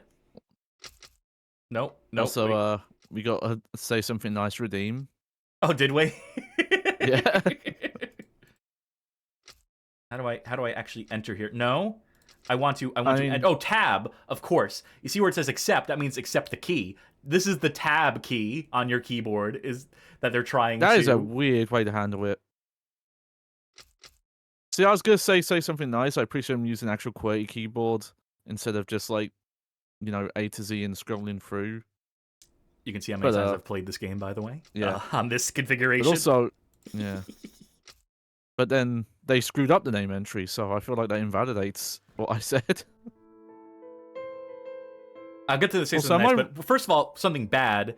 The original credits would show like a walkthrough. Yeah. You walk backwards, you backtrack through all the levels you just played, back to the entrance of the mansion, back to your car, and this is just a fucking photo slideshow while they scroll the credits. Yeah, I was about to ask, because that's like serious staple. Yeah, it's fucking iconic. And it's like a reflection on all the things you've done and the places you've been. And you get like, you know, like a moment of peace as you walk through, like, you know, where you once laid waste to all these fucking zombie freaks. Not here. Here's some photos.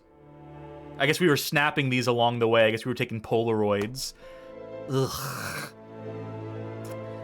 Something nice about this? You know, if you know the original arcade game, you can apply that logic to this. It is a somewhat faithful recreation of where and when those enemies pop up, and the routes you can take. That is to be commended, I suppose, in one sense. Tugwell points out you were using photo mode. That's true, during this playthrough, so you were taking photo.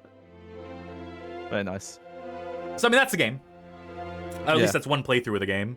So, I'll save him your winner screen for after the credits roll, just in case someone is wanting to look at these credits here. And also, we do get a little cutscene at the end reflecting which ending we got. You know, one credit clear. At least I'll have that, even though I let one scientist die and missed the fucking bonus from God damn it, son of a fucking bit. So, you know, easy enough, short enough. We are still, we're an hour and a half into the show. We still have the other game to play and some more history to get to. But, you know, that was like 40 minutes, give or take? Maybe 30. I wasn't keeping time of when we started playing, but not particularly long. We're going to show off the Horde mode. We'll do a level of Horde mode. How about that? We'll do the first level of the game in Horde mode, not replay the entire thing, but just show what that's about, the bonus mode, your incentive to replay. Though I did mention that, you know, you beat the game the first time in this configuration, this classic mode. And then your second time or any subsequent replays of this, you have the opportunity to unlock weapons, those things that we were pointing out as we're going through the stages. And you can switch between the weapons by pressing any of the buttons on the num row of your keyboard here.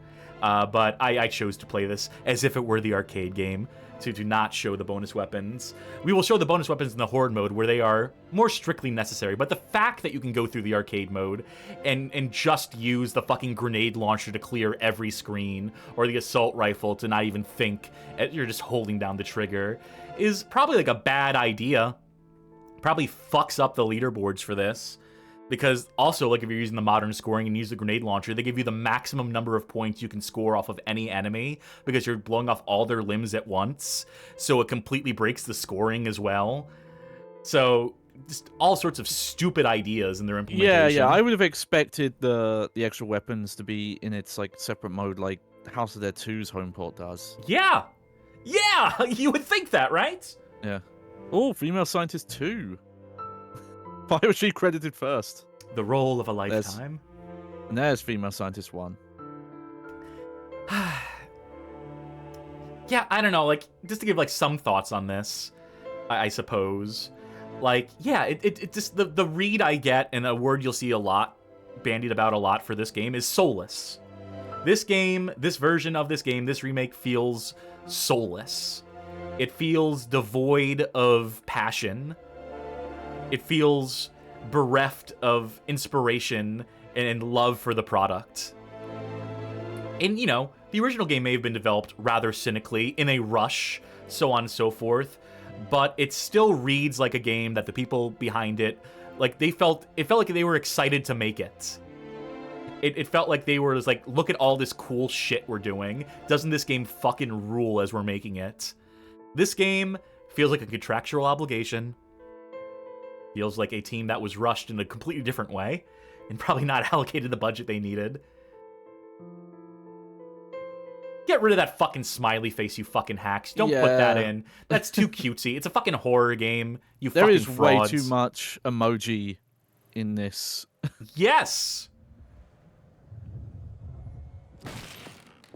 She's okay, folks. Thank you. And there's your good ending. Multi-Brawler in chat says, there's my name. Well, that was a playthrough of the arcade version. Yeah. We just went straight into this.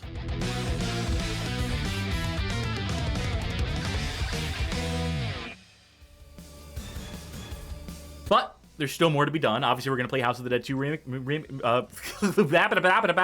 House of the Dead 2 Remake a little later on after we do a little bit more history. But I would be remiss not to mention this Horde mode.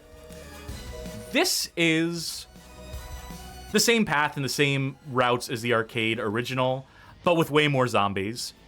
That's it. That's the change. Yeah. They added like 20 times more zombies per screen. To the point where using the handgun would make it difficult, if not impossible.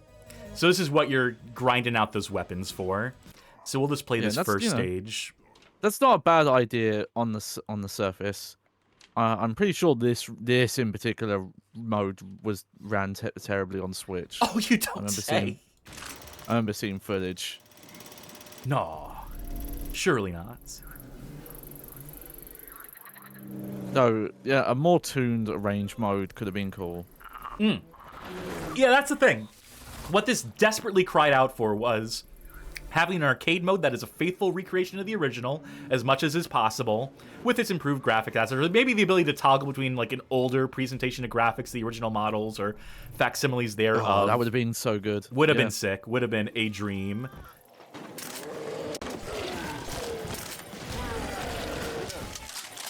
We have a grenade launcher and an assault rifle. So this is all fucking trivial. Yeah, it's great they put 20 times the zombies on screen. Doesn't matter when they all go down like this, and when we have weapons that make this a nothing burger. Yeah, it feels like 2 players using like the handguns is maybe the way to play this that isn't trivial. Also, our favorite vacayer, Sharky in chat, says there should have been 20 cars with ragdoll physics. Yeah, only. But yeah, what this game needed was like a proper arrange mode that remixes where enemies are spawning from, completely changes up the logic and gives you like an alternate path in the same way that Resident Evil's arrange mode. Like, you know, took the same level layouts, had some new camera angles on, you know, like, admittedly the same rooms, but like changed like the progression in key ways that would confuse a player who's familiar intimately with the original layout. And that's a fun way to do that. Or, you know, flesh this out. Add an extra stage or two. We'll get you for this. Great line read, G. Yeah. But, you know, if you wanted to work with your assets, I just think of all the home ports of Time Crisis, like 1 through 3. 1 had that original campaign, like obviously mostly new assets, but still based on the same guts. 2 had all those little challenges built from levels, and then the 3rd game had a whole campaign that was just an arrange mode with like its own separate story to it. So you can work with like these original level assets, especially if you're making them, you know, rendered from all angles in mind. So you can do like alternative paths or like look at them in different places. Yeah. It occurs to me I probably should have taken a complete different route. I probably should have gone through the sewers there. I'll do a different route here at the very least. I'll remember. God, I fucking hate that gun. It looks so bad. It looks so stupid and shitty. Sorry. Yeah. It's just... You see, depending on what enemy you shoot there, you get a different route. You go through a different route. That's part of the fun of House of the Dead, is seeing the different branching routes. And they show you them. Another thing they don't show you in this, or they don't make like a fine point to emphasize, is like the screen at the where you die and it shows you the route you took through the game. Like it shows you like scrawlings on the paper of like which route you took and where the path could potentially branch. That's not in this. I mean, where it is it's on like, you know, the menu, right? It's on like the level select. They indicate, I think, to some extent. Huh? Oh, this guy. Oh, you missed his cue. Terry, shit, you're supposed to be on. Go. I do want to read this comment from Tuglau. If that smiley face upsets you, I scar you with the knowledge that Panzer Dragoon Remake has achievements like Hello World, Start Game, Lifeless, have 100+ hours in the game, and Leroy Jenkins finish a level without killing a non-boss enemy. That one in particular is just like, come on.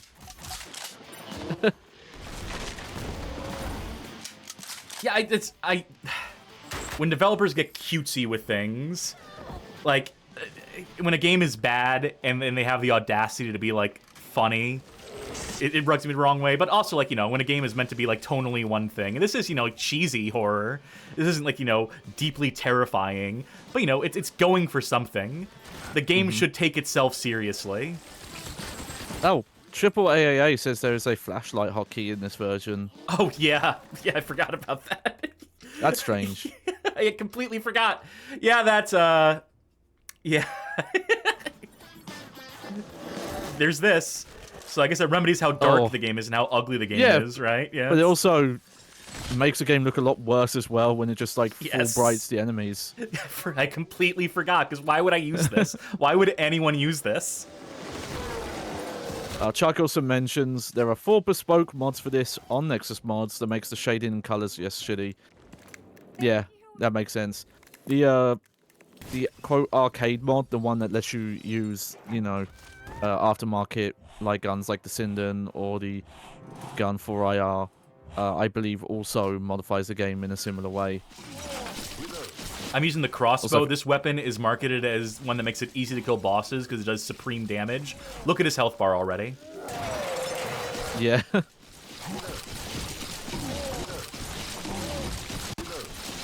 And done. I will say this pitter weapon is like a ragdoll machine where it'll pin enemies to the walls, and it's kind of fun to use. But, you know, also, what's it doing here? Stop, curious. Why? You know what you don't get in this game? A fucking shotgun. Terrible. That's not one of the weapons you get. You get 2 variations on a crossbow. You get an assault rifle and a grenade launcher. They don't give you a fucking shotgun? Weird. Morons. Like, let's not mince fucking words. Like, this is stupid. There's just some boneheaded fucking decisions. That's as much of I need to see of Horde mode. Oh, yeah. Again, with the extra weapons, completely trivial. You could put 100 times the amount of zombies, but if the grenade launcher is going to clear the fucking screen, what does it matter? If holding down the assault rifle is going to, like, wipe out enemies, who fucking cares if you're putting 10,000 enemies on screen? They die all the same. Yeah. Chucky mentioned, I don't know if we mentioned this, but it was mentioned in chat, like, during a lot of the bosses, that the camera is just completely static. Yeah, it does look odd. Yeah, that is a very stubby box pistol. It's very the Glock in Half-Life 1. This experimental weapon was created for vampires, but was finally rejected by AMS because agents started killing for fun. Powerful assault rifle, also a hideous assault rifle. There's bad-looking guns all around in this game. Again, that doesn't matter. But what is this? It's supposed to be like wood stock, but the grip is wood also, but the receiver, Oh yeah, I guess it is wood pan. Yes. I mean, it's also hard to tell because the lighting is so fucked up on the screen. Yes. So, and these are your weapons. I unlocked them all. I did, so you don't have to. And that's the House of the Dead remake 1. I find the triple AA about if the flashlight should turn on automatically in dark areas. It's funny you mention that because that's how House of the Dead 2 original worked. Yeah. Funny enough. What a fucking shame. What a disappointment that is. Yeah. What a goddamn fucking shame that whole thing is. 2 out of 5. I remember being surprised that some people were kind of okay with it, but I think they were just so desperate for House of the Dead, they forgave a lot. I remember Video Game Esoterica being brutal of just like, yeah, don't play this. Don't touch this. Have to let the cat out real quick. Yeah, no, that broke my heart when it first came out. I was so disappointed by it. I was impressed by the accuracy, the attempts to remake it, but the poor performance out the gate, knowing that the Switch version was completely fucked in terms of its controls and implementation. AAA saying they may not have had much experience with the original. Then what are they fucking doing? Why would they be the ones making the remake? It's kind of the problem there, isn't it? Yeah. It also is a 1-to-1 recreation of all the enemy logic, so, you know, I don't buy that. Yeah. I know there are some House of the Dead super fans in chat. Someone who was even mentioned in the credits of the game. I hope they're still around. Hi. And the impression I've always gotten is that House of the Dead super fans are like me. I consider myself one of them. By and large, hated this fucking thing.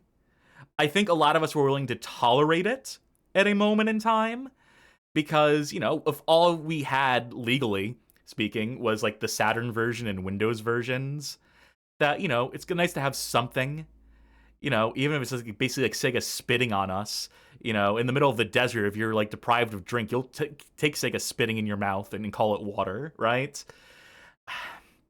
But, you know, critics, the mixed reception there, so on and so forth. This game is, you know, ultimately it's fine, right? I think, you know, a lot of my bugbears come from being a superfan and noting like the changes and just like the presentation being pretty ugly, and you know the fact that it is relatively content light. I get a lot out of replaying it, out of replaying a rail shooter and trying the different routes and maximizing score and so on and so forth, perfecting the game as it were.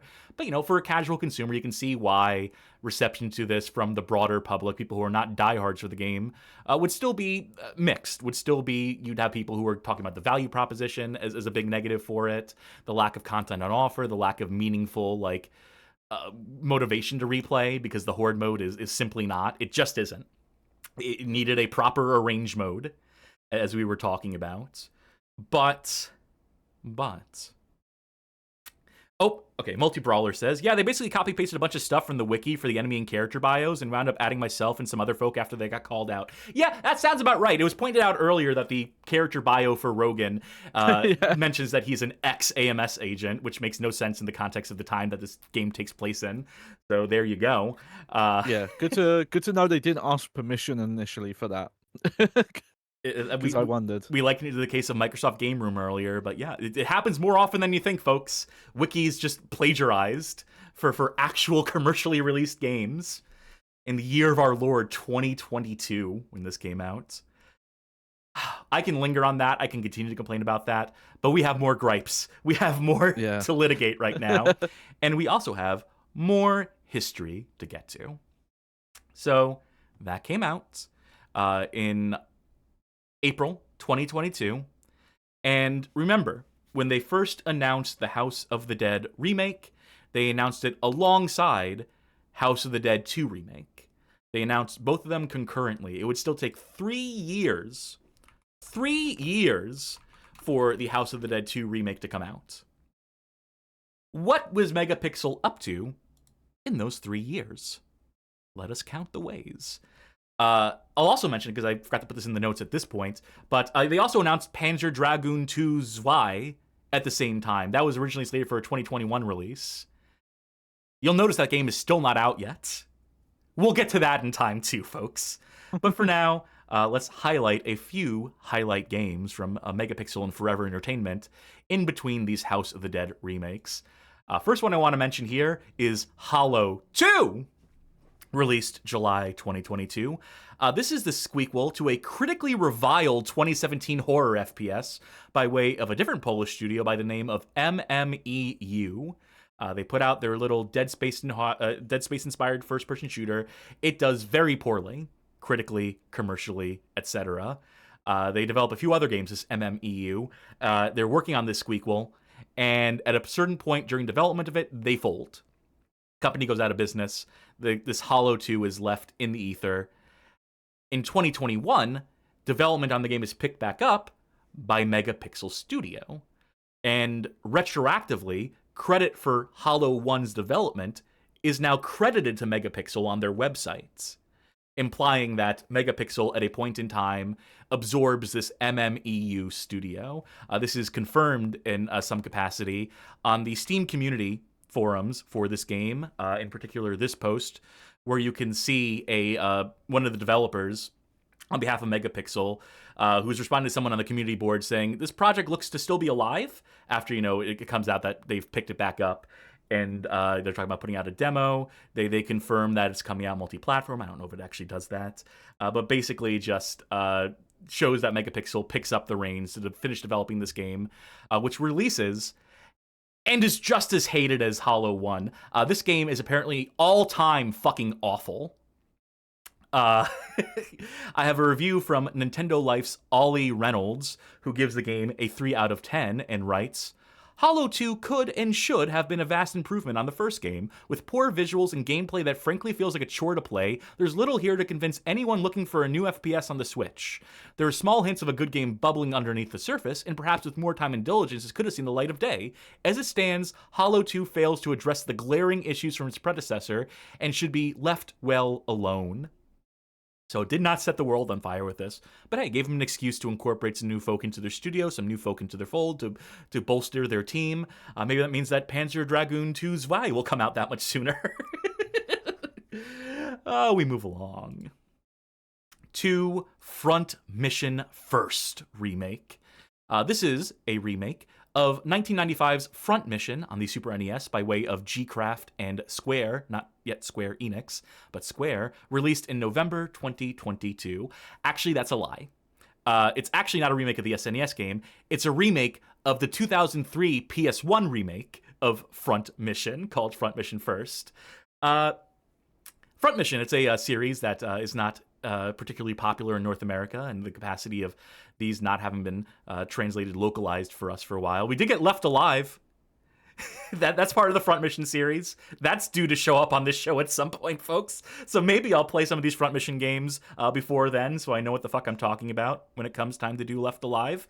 But as far as this Front Mission First is concerned, people are generally fairly positive on this. It does make a few changes to the original game in terms of the camera perspective, as I'm to understand it. But it is mostly faithful and mostly makes changes like to improve accessibility and whatnot. But it's still a remake of a 1995 strategy game. So only certain folk are going to get so much mileage out of it compared to contemporaneous strategy games that are coming out around this time. Even ones with robots, like Phantom Brigade, I think would have been out at this point. Anyhow, I'll read a review from Destructoid's Zoe Handley, who scored it a 7.0 out of 10. The graphical upgrade to front mission first is pretty good, too. I especially love the city maps when you can rotate the camera around the buildings. Rain has a nice effect to it as well, even though I kind of wish the game ran at a higher resolution so I could enjoy it more. I did come across some bugs and performance oddities, but the team has a day one patch coming out that should address much of it. Nothing I ran into was overly intrusive, even in its pre-release state.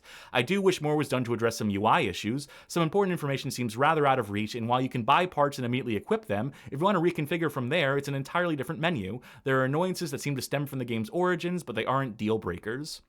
While Front Mission First didn't set my world on fire, and I found it lacking in a lot of areas, I did enjoy it. It's not the best tactical strategy game to come out this year, but it's welcome nonetheless. It's also a great and loving remaster of the Super Famicom title, and while there are places I wish it was tightened up, I'm overall happy about it. It leaves me excited to play the next two remasters as they work their way to release. Oh yeah, by the way, they preemptively, they signed the contract to make all three of the first Front Mission games as remakes at this point. In the same way that they, with Sega, had a contract for 4 games that they would deliver to Sega, they preemptively said, we'll make 3 games for you, Square. Wait, is G-Craft a subsidiary, is that under Forever Entertainment?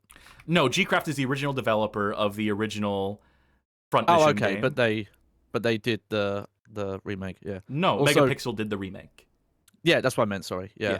Also, this review highlights the thing I was moaning about, where the words remake and remaster don't mean anything in this industry anymore. Yeah, well, it's a whole other can of worms. Speaking of cans and worms, look at these 3 games. Now, these are not... these 3 games here, which are Magical Drop 6, Night Slashers Remake, and Donkey Kong Country Returns HD, are not by MegaPixel. These are actually by Forever Entertainment, but they are part of the story here. I felt it was important to point these out, as one of them is a squeakquel in a legacy franchise, that being Magical Drop. One of them is a remake of a classic game in Night Slashers Remake, and one of them is a conversion of a Wii U game to the Switch. I believe, do I have that right, or was it a Wii game? Wii. Yeah, maybe technically based on the 3DS version, but we'll say Wii just for convenience. Can you tell me about these games, by the way, Johnny? I had you do the research for these just to buy me a little bit of time. So Magical Drop 6 here, originally released on Nintendo Switch and Windows on April 2023, and then later on current and past PlayStation, Xbox console still in use, June 2024, and then iOS and Android in March 2025. So these were developed by Highball Games and Storm Trident, but, on behalf of former entertainment publisher. Forever Entertainment, yeah. Forever, sorry, yep. Newest entries, the last entry for Magical Drop was Magical Drop 5 for 2012 by a French studio called Golgoth Studios, and that game's now delisted, so you can't even get that one. I also want to say, if folk are wondering what Magical Drop is, if that name sounds familiar, or if that lady with the pink hair and the 3 eyes seems familiar, it's because every forum avatar in the early 2000s and every forum signature was that girl with the pink hair bouncing Boobale. Like, straight up. Like, there was millions of animated GIFs online of just that girl bouncing in this drop puzzle game. So I just wanted to point that out for the historical record here. Yeah. But yeah, not many critical reviews, but they were mostly positive, and it's currently sitting at a mostly positive on Steam of over 130 reviews, and look pretty good from the screenshots and videos, and I think if you're into those bouncing boobly gifs, that's probably right up your alley. But then we have the Night Slashers remake, which was released for PlayStation 4, Xbox One, Nintendo Switch, and Windows in September 2024. Developed by just Storm Trident for Forever Entertainment as the publisher. It is a remake of a classic horror beat-em-up from 1993 by Data East. There are only a scant few reviews. It got averages of 6 and 7, no memes. And on Steam, it sits at a mix with over 100 reviews. It is ugly. It looks bad. It looks terrible.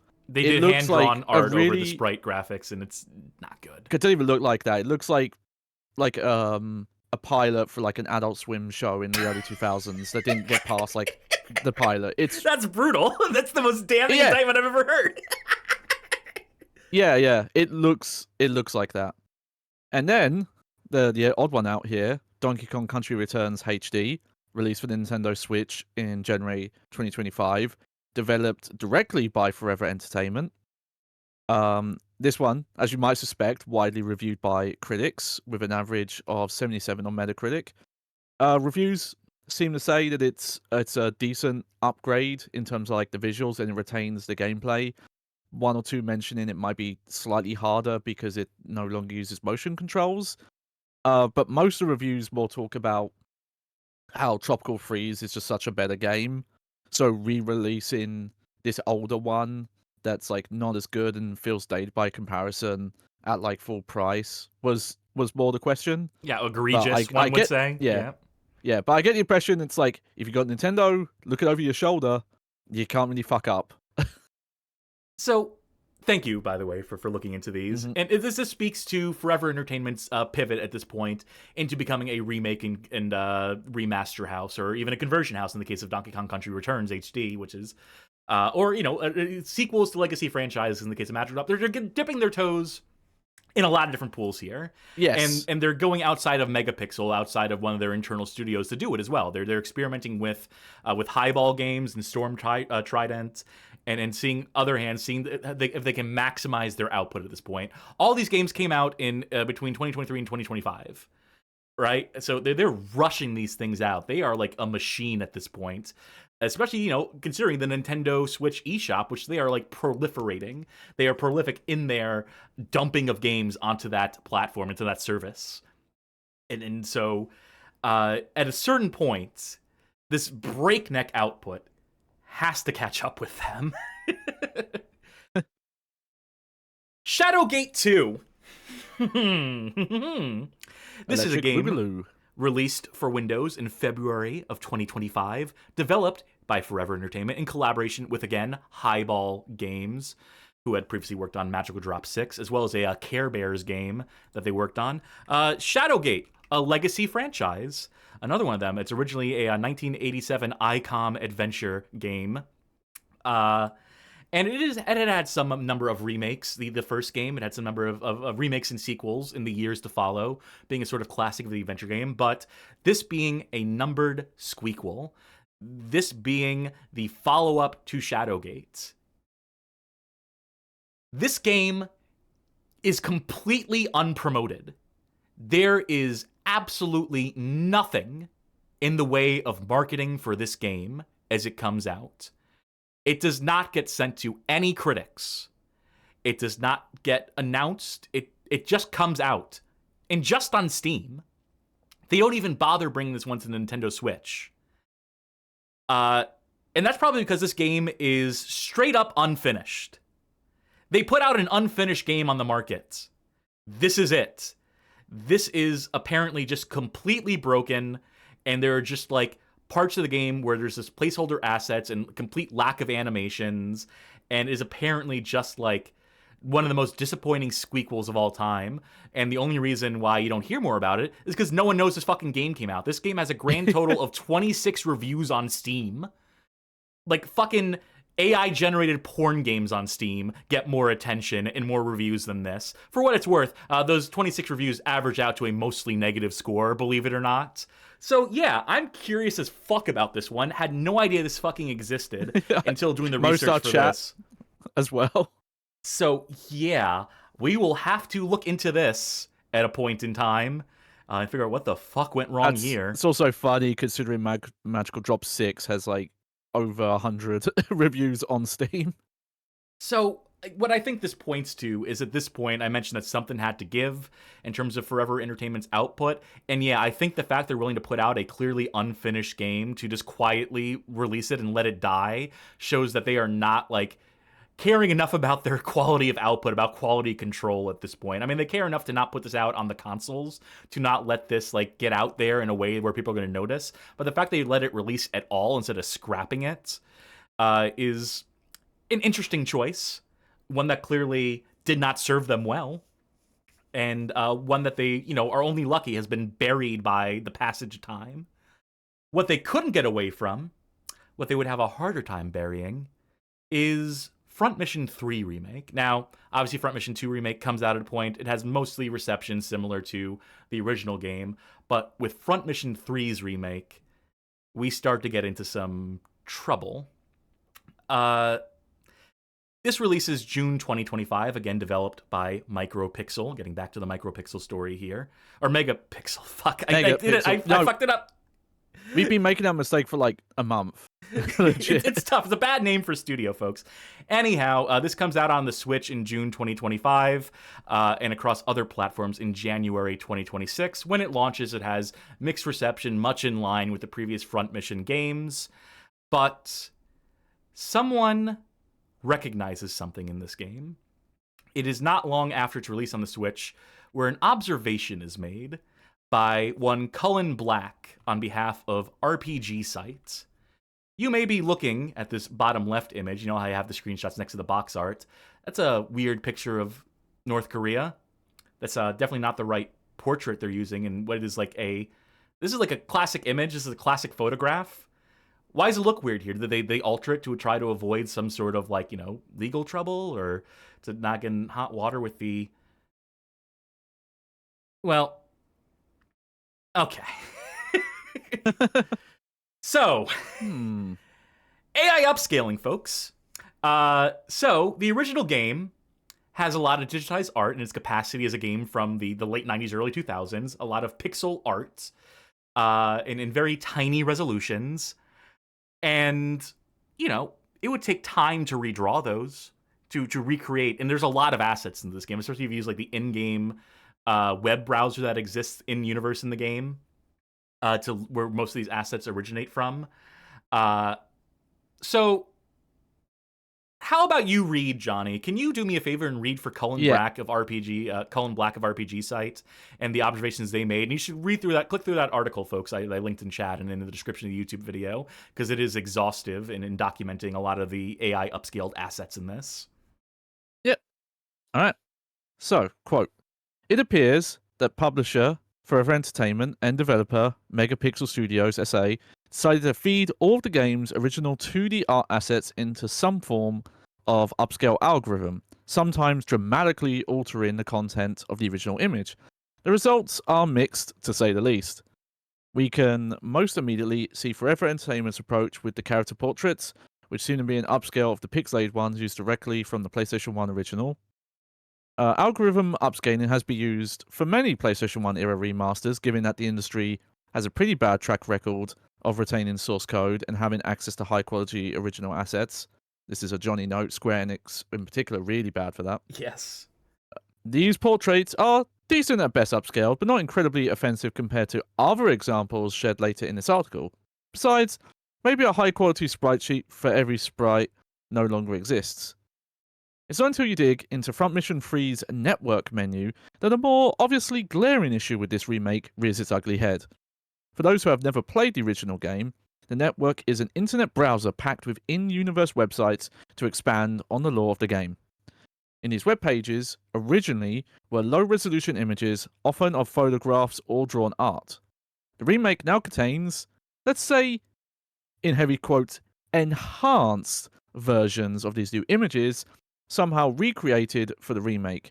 The new images are evidently attempting to show what was in the original game, but to far less than ideal success. To be clear, we don't yet have specifics about what happened here. We're not sure if this is some kind of combination of awkward upscaler, generative AI, LLMs, and/or misguided handmade updates, but we do know that results are undeniably suboptimal. Nothing specifically about AI, in quotes, is currently mentioned in the credits page for the Front Mission 3 remake, but examining the details of various images, we suspect that the original pixelated images were fed into an algorithm that then hallucinated a lot of details that weren't there before. The higher the quality of the original image, the less likely this was to happen. This is why the character portraits are largely fine, and everything else suffers more considerably. There also seems to be a filter on almost all images, either applied by the development team or algorithmically to mimic photographs shot on film. End quote. So yeah, this game fucking looks awful. I've seen the comparison screenshots, and yeah, the AI is hallucinating details. What would be a water fountain, a photograph of a water fountain in the original game becomes an ice skating rink at a point in time in the translation process of AI upscaling. Photos of real places, real photographs like that North Korean square image get completely garbled because they're not using the original photograph that, you know, was digitized for the purposes of the game. They are taking the digitized version and trying to upscale that into something that is presentable. And in the end result is that it's not. The end result is that it's inventing all these details, coming with creative reinterpretations, and missing the mark wildly. And the fact they do not disclose the use of AI generation in the Steam page for this, certainly not on the Nintendo Switch eShop release of this, is bad.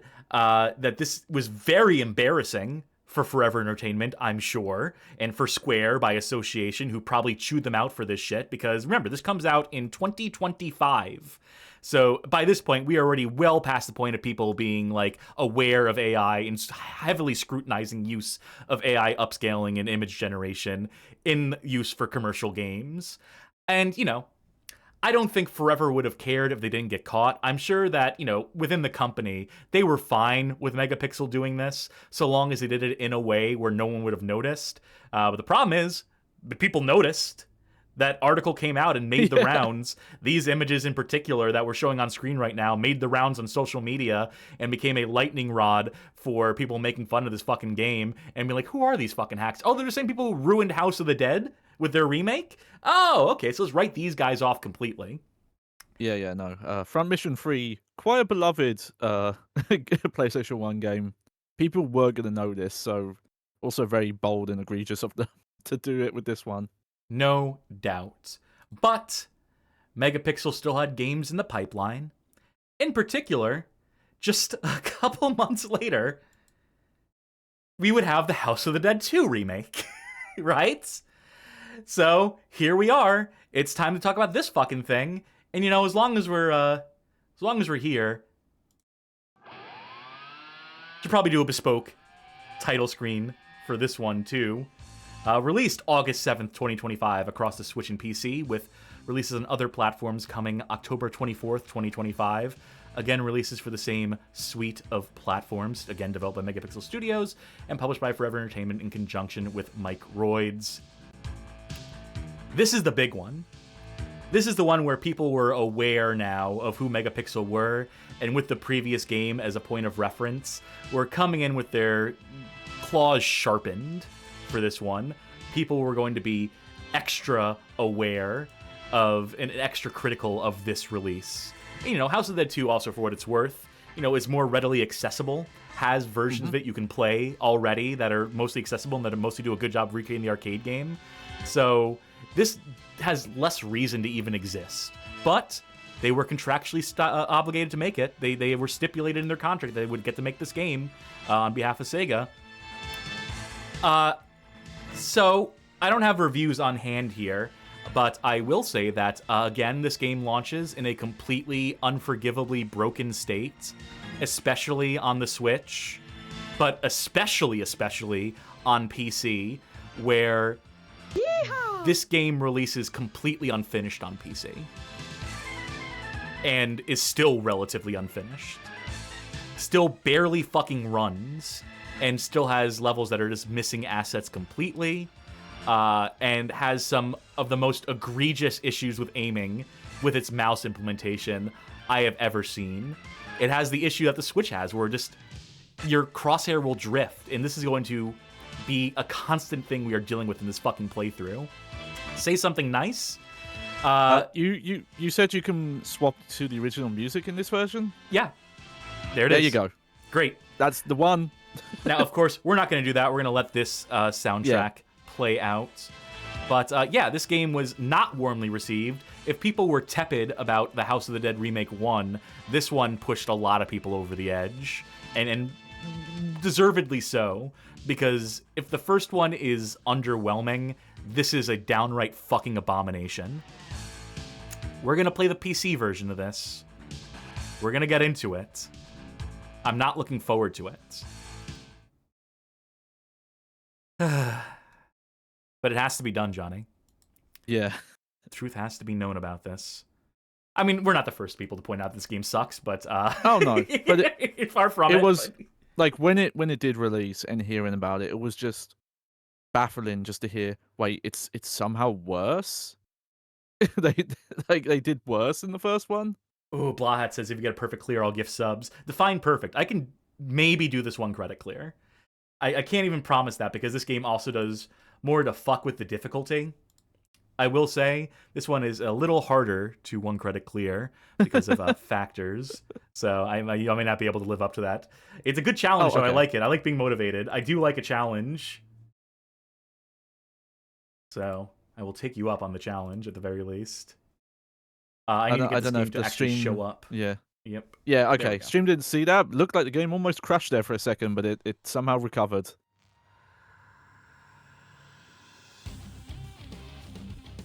Look at this low-rent fucking menu. Okay. I think the most egregious thing is the weird, like, painted campaign remake part of the font there. We'll get to that in a second. I'll also show my... they at least have different anti-aliasing in this, so I can turn that on. Still a dearth of options. Still have to run this at 720p to try to mitigate the stuttering. Because there will be stuttering during this, as it caches shaders on the fly during the game. Yeah, so it is a stuttery fucking mess, and I'd rather have it do less of that. So hence we fix it on 720p. Hide HUD, HUD scale, menu scale, etc., etc., etc. Sound. Use classic music. This would be the setting to enable the classic music. But no, we will unfortunately subject ourselves to the soundtrack as it is presented in the same range of options here, except the automatic reload. Well, first of all, there's a big issue here. I'm scrolling down. I'm using the mouse wheel to scroll here. Player 1 settings. With 1 tick of the scroll wheel, we are now in the Player 2 settings. So you can attempt to enable automatic reload and be like, why isn't it automatically reloading the game? Oh, because I'm enabling for Player 2 because the keyboard and mouse support for this game is fucking garbage. Fucking ridiculous that developers are still struggling with making menus for fucking PCs in the year 2026. And it's not even the beginning. It's not even the worst part of how fucking botched this implementation is. Just wait till we enter our name on the fucking typewriter at the end for the most embarrassing thing I've ever fucking seen in a fucking PC game in the year 2025. Fucking hacks. Anyhow, we're going to leave automatic reload on, but an adjustment they made here is that now doesn't immediately automatically reload. They force a half-second delay, supposedly, here. It is... I'm going to mention it because one of the things that... I think it's the PlayStation 3 version of 3 and 4 have automatic reload, and there's just no way to disable it. And that did bother me. So, like, that's one thing. Because, you know, it's going to be a struggle to say nice things about this, so I'm getting them out the way. Amball Gang says, thanks, AVGN, very cool. Fuck off. Like, honestly, like, this is horrible. This whole package is a fucking disgrace. And at this point, I said, gloves are off. This is horrendous. This is unforgivable, the state this was released in and continues to be in. They still continue to promote and try to sell this game on the Forever Entertainment account, since Megapixel no longer exists. As far as I'm aware, as far as I'm concerned. But this is absolutely disgraceful from top to bottom. I have no kind words for this. And we'll get into that when we get into the campaign. But first, notice that there is a boss mode here. That's why they have the weird painted-on campaign thing here. So you can switch between boss mode and the training mode, which is the recreation of the PC and Dreamcast levels that are like, you know, like very specific like gallery scenarios here. I haven't dived too deep into this because I don't like playing this because this game makes me fucking sad. But nothing to it but to do it. We have original mode and arcade mode. I can't use mouse to select anything here, by the way. I mean, I use these like this. I can't click on this. I'm clicking on this to try and switch the game mode, but no, I have to use Q and E for that. We'll keep it on normal. We'll do original mode so I can show some of the bonuses, because it's more fun to play it this way. And we'll do it with modern scoring so that we can completely break the scoring again the same ways as the previous game we just played. But yeah, nothing in the way of like significant changes. This is like playing the PC mode or the Dreamcast mode in those original console conversions releases. Why did it go backwards? Whatever. We have our character select again. We can be James Taylor. We can skip over the second option here and go directly to Thomas Rogan. We can skip over another option, go to civilian. Yeah, what's going... Okay, so every single input in this game is doubled up. Every single one. Every time you use the mouse, it clicks twice. Every single fucking time. In all of these menus. To actually go through this one by one, I have to use the arrow keys. I have to use the keyboard. So I can see James Taylor, Gary Stewart. These are the two original characters. Thomas Rogan, Caleb Goldman, civilian, James Taylor. I unlocked Caleb Goldman, Thomas Rogan, and civilian here, obviously. And there's, I think, even more characters to unlock. But yeah, you just can't use the mouse. I tried pressing backwards, and it's not even letting me go backwards. Look at this. Oh, completely okay, broken. Chuck has a good thing. So what happens if you click and hold? And then let go? Okay, I'm holding, I'm letting go, and now it's back to Caleb Goldman. Yes, so is it counting releasing the mouse as a second input? I think so. No matter how you slice it, this is first pass QA shit. This is something that should have never seen the light of fucking day. How this was allowed to release in the state that it's in is, again, completely baffling, and I can't get over it. Criminal. Well, we'll start it. We'll play it. And yeah, for coming out so many years after their first remake, it's funny this looks like a swap job as well. Say something nice. It's nice that they have recreated this mode from the original game. Q and E don't work here. I'm trying to click and it doesn't work, by the way. I hate this font. If I right click. I'm going to undermine to say something nice. I hate this font they use on the Q and the E. So this is where, as you play this original mode, you can accumulate pickups, life bonuses, credit bonuses, double score, things that make zombies weaker, things that make your weapons stronger, etc., etc. Things that enable a big head mode, like a Donkey Kong mode with big heads, and this is all very fun. And also the weapons you can unlock throughout the course of the game, some of which are new, like the shotgun and assault rifle and the grenade launcher. But the toy gun and the Bassler are originals. That's from the original, yeah. This is the worst shotgun ever in a video game, ever in the history of video games of all time. I have never used a worse shotgun than this. This is the absolute pits. The Doom 3 shotgun may as well be the super shotgun from Doom 2 compared to this fucking piece of garbage. This is unforgivable bad. They finally put a shotgun in this game and they completely broke it. I don't know how you fuck up a shotgun this bad, but they found a way. The geniuses at MegaPixel found a way to completely break what could have been a fun addition to this game. Yeah, I was going to say Medal of Honor Underground Game Boy Advance. This is worse. This is more broken than the shotgun in Medal of Honor Game Boy Advance, and that's not even a joke. I'm eager. Yeah, I'm eager to see that then. You want me to do it? I'll just take some extra weapons. I'll take... Oh, I can't take both. I have to decide between the broken grenade launcher that completely trivializes the game and also doesn't have an explosion effect because they forgot to add that. So every time you shoot a grenade here, there's absolutely no explosion effect. Everything on the screen just jibs immediately, which is a very funny effect that I was looking forward to showing off. Or I could show how broken this shotgun is. Yeah. Well, you know, we can briefly look at both near the end. I don't want to use the shotgun. I really don't want to use the shotgun, so we'll do that the second afterwards. Time around. I'll take the grenade launcher here. Yeah, I think the one gun limit was also how the original mode used to work. We don't need double score because the scoring is already completely broken here too. Yeah.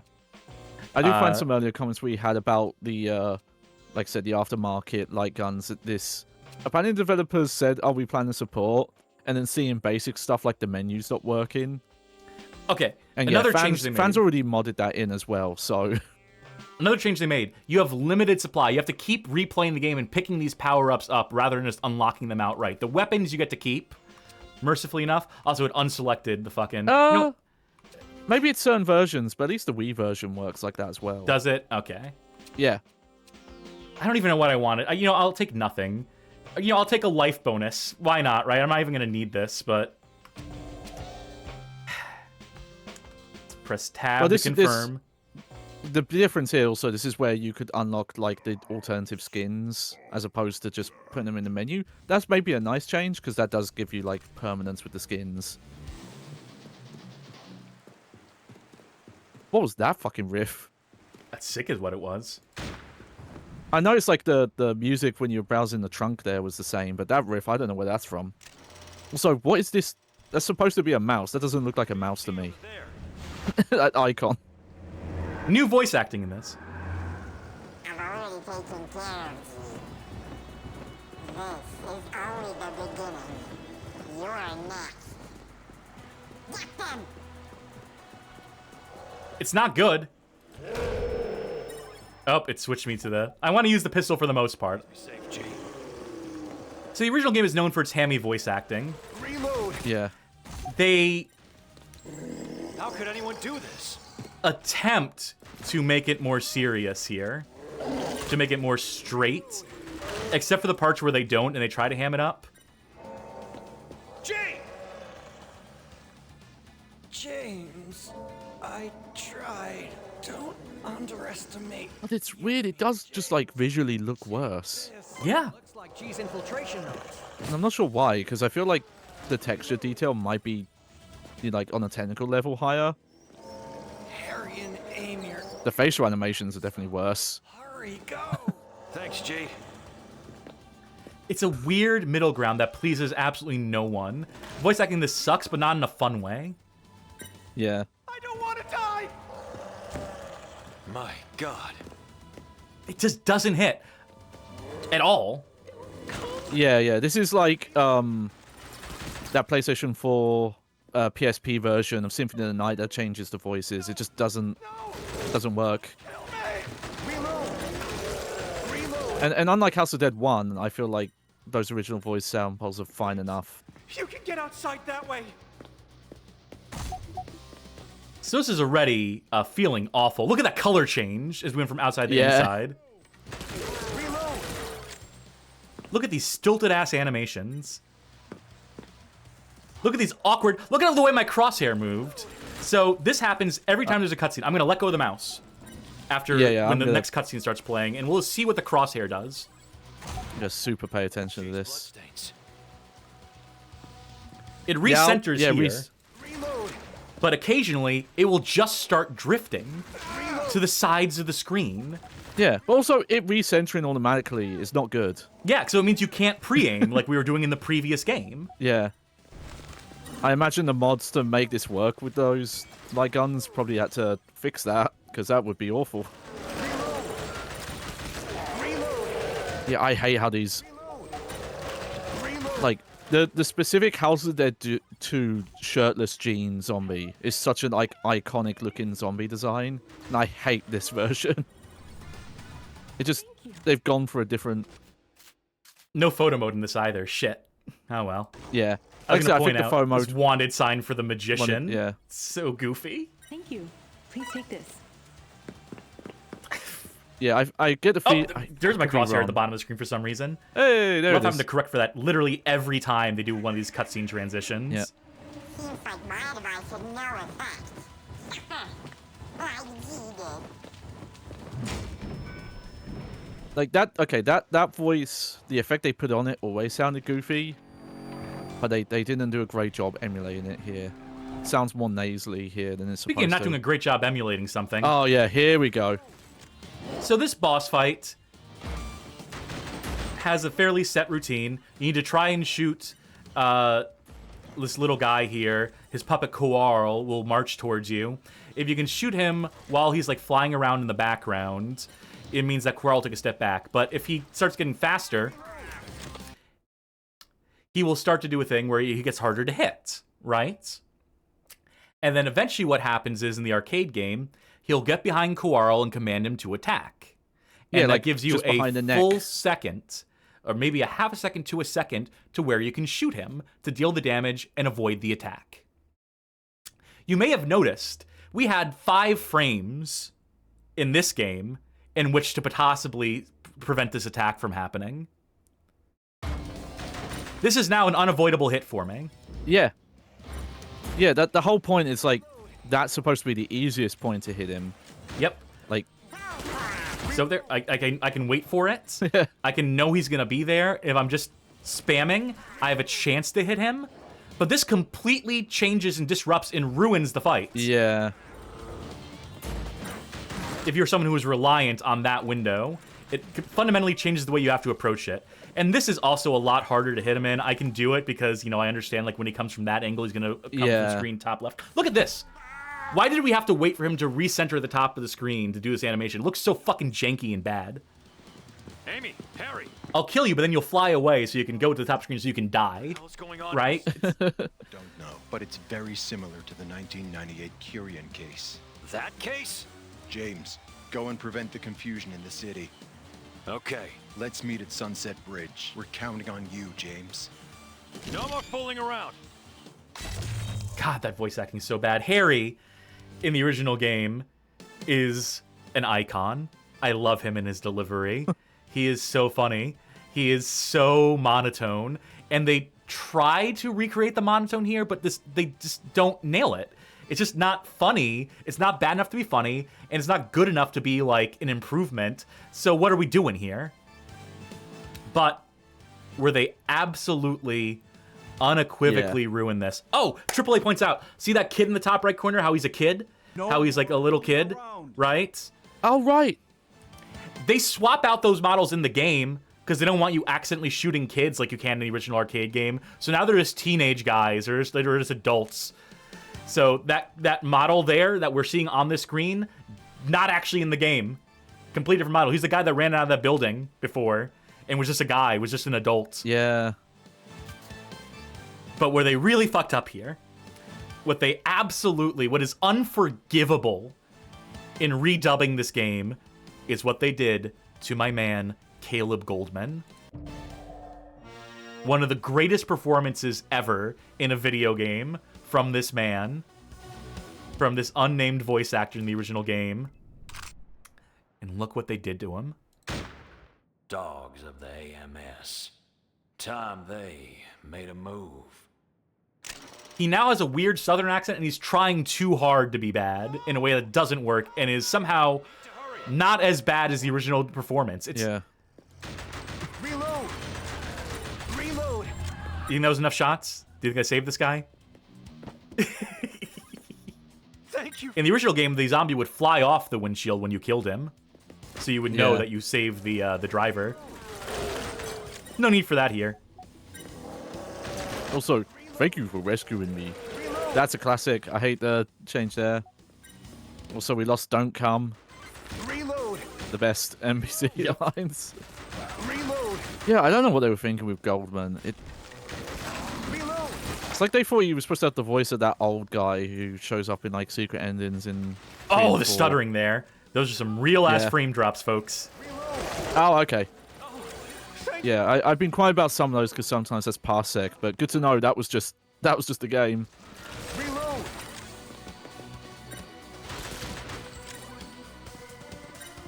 You also got rid of the cat that you shoot there for bonus points. Reload! From the, I feel like that little bit you went down, that like turn there looked wrong as well. Look how Like easy the it is to path miss was right, the key but- here. That key blends in so much. I didn't even see that. Because the lighting on it is broken. You can see as it zooms in, there's black spots in the lighting, which points to a broken lighting implementation effect. Yeah. Triple AA in chat saying...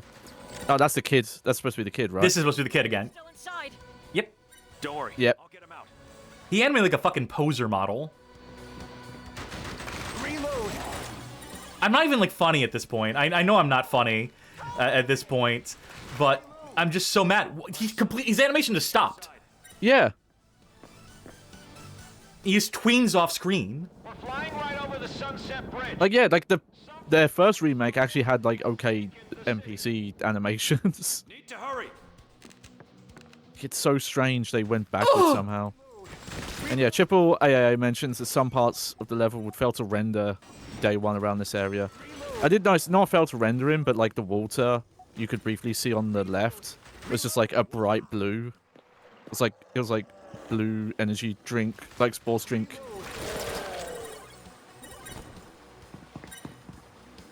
What's wrong with this city? That's almost a funny read. Shame the animation is completely broken.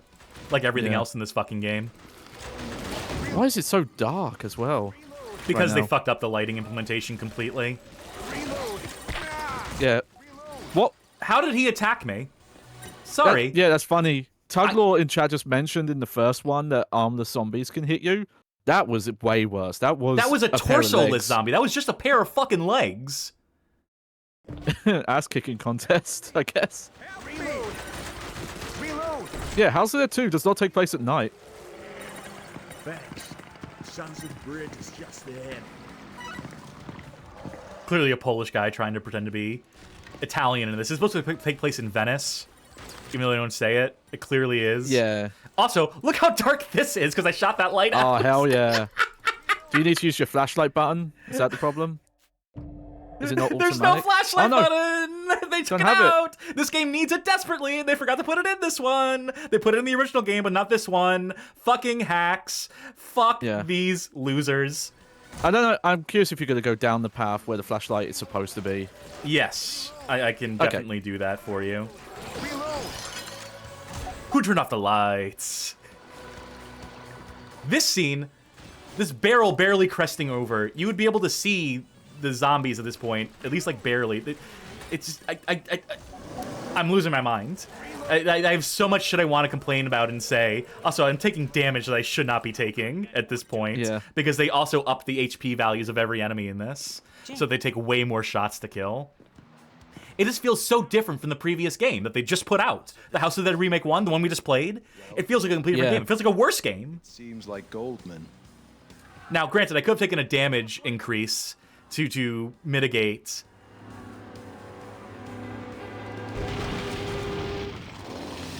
Oh, yeah. AAA points out, like, later stages are at night. Yeah, but I definitely know these ones aren't supposed to be. Oh, yeah. This was... I remember seeing this and just being like, this is wrong. This is not how this boss is supposed to move at all. Nope, it's completely wrong. Completely takes away the personality from this boss. They changed the cycles for when he's visible.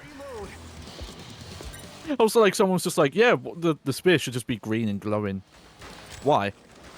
So you can fucking see him in this pitch black fucking lighting implementation. Oh, yeah, there you go. I just assumed the designer was just like, that'd be cool, colored lighting. Just like the PlayStation 1. Reload! This is so fucking plotting and lifeless. Yeah. Also, you don't have your character saying left, right, when he pops out of the wire, which is, you know, nothing. It added nothing to the original game, but the it's left funny. right pan in there as well. Like this bit. That doesn't look right. Yeah, not great sound design, even just like the sound effects.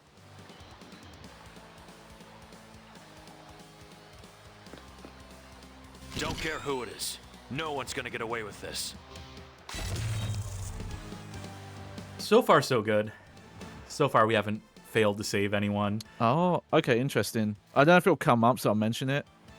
AAA mentions that the player iframes are removed, so you can potentially take rapid damage. You can take back-to-back-to-back damage, yes, from when multiple enemies charge you at the same time.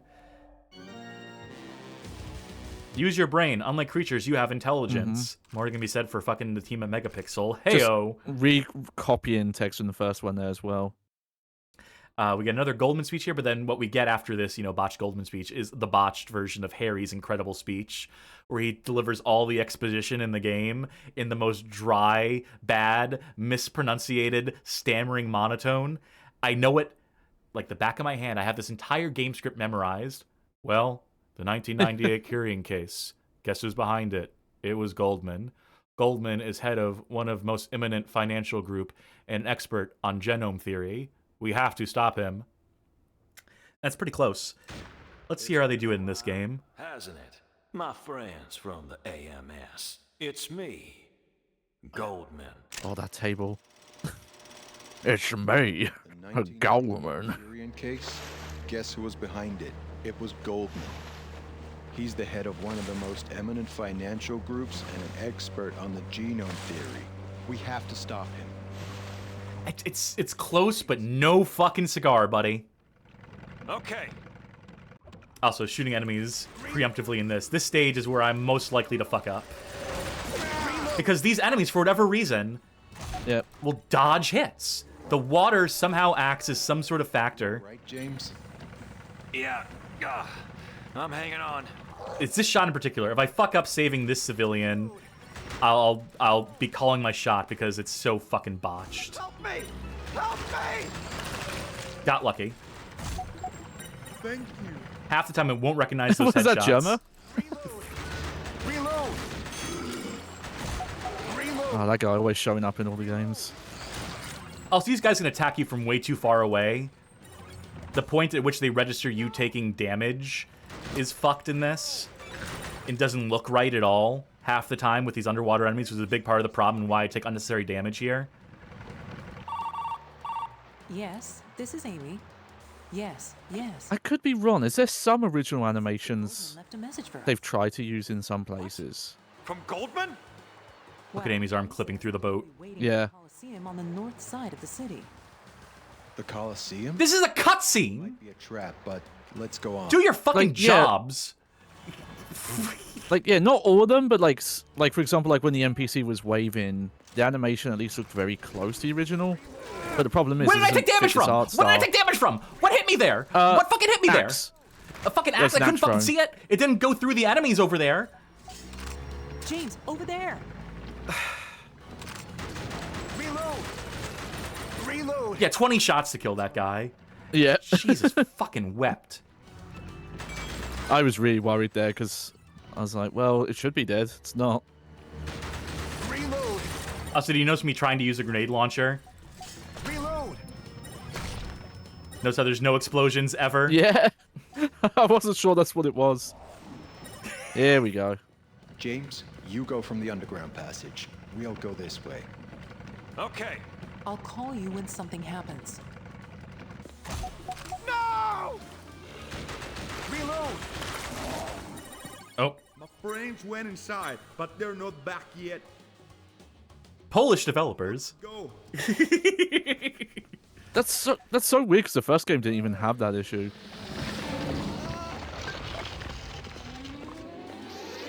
All the charm of the animations in the original game completely gone here. The animations in the original game are so funny, and here they're just broken in a way that isn't funny. It's just embarrassing for the fucking developers at hand. Yeah. Okay, and you know what's fun? I can tell that this music is the same compositions as the original, but yeah, it's not as good. No, not even close. Like everything else in this game, it's completely fucking soulless. I'll get you. Like, yeah, like adding guitars is okay, but most of the instrument and mixing choices is just like weaker. They changed the damage windows in this fight to where I've also taken unnecessary damage in this fight because you have like it feels like a frame. It's more than a frame, obviously, where his mouth is actually open, and the camera moves also don't help. Like the way that you have like the columns in front of you for like most of the frames that you'd want to be able to hit him during. The timing is off. I can't articulate all the things they did wrong with this in the short amount of time, and also it's not having like the technical information in front of me, not having the original game in front of me right this second, but this is just way worse to play. It's no fun, this fight. And, you know, there's also another version where you do it like in a sand pit if you take an alternate route through the level. You know, it's still the same problems. It's effectively the same fight. But they still count as two separate fights in the boss rush mode for some reason. James. James, come quickly. Something terrible is happening. Amy, what happened, Amy? Well, really sold the emotion in that fucking scene, boy howdy. Again, it's a half measure. You could have committed to doing something over the top and hammy, which would have been bad. It would have been bad. To try to make something deliberately bad is never as funny as something that's accidentally bad. So trying to recreate the magic of the original voice acting in House of the Dead 2 would not have worked. Yeah. So you could try to go serious. You could try to go like with a real performances from, you know, like real acting and like actual emotion and pathos. And that would be fine. That would be good. Like, you know, That's what they should have done. Instead, they go for this weird fucking middle ground where certain actors have certain notes and certain other ones have completely different notes. It just ruins this entire thing. It's so fucking frustrating. Yeah, it's weird, like, what actors seem to be trying to mimic the original performance, and the others who are just going their If you own can't way defeat with creatures, try using your gun. Put some more smiley faces in your subtitles, you fucking hacks. Jesus fucking Christ. Everything's set. All we need to do is wait. What happened to Amy and Harry? Still hate that gun. We have to hurry. Yeah. Still hate this stubby, shitty, stupid little gun. Here's the part where you'd have the flashlight on. Oh, yeah. It's just not on.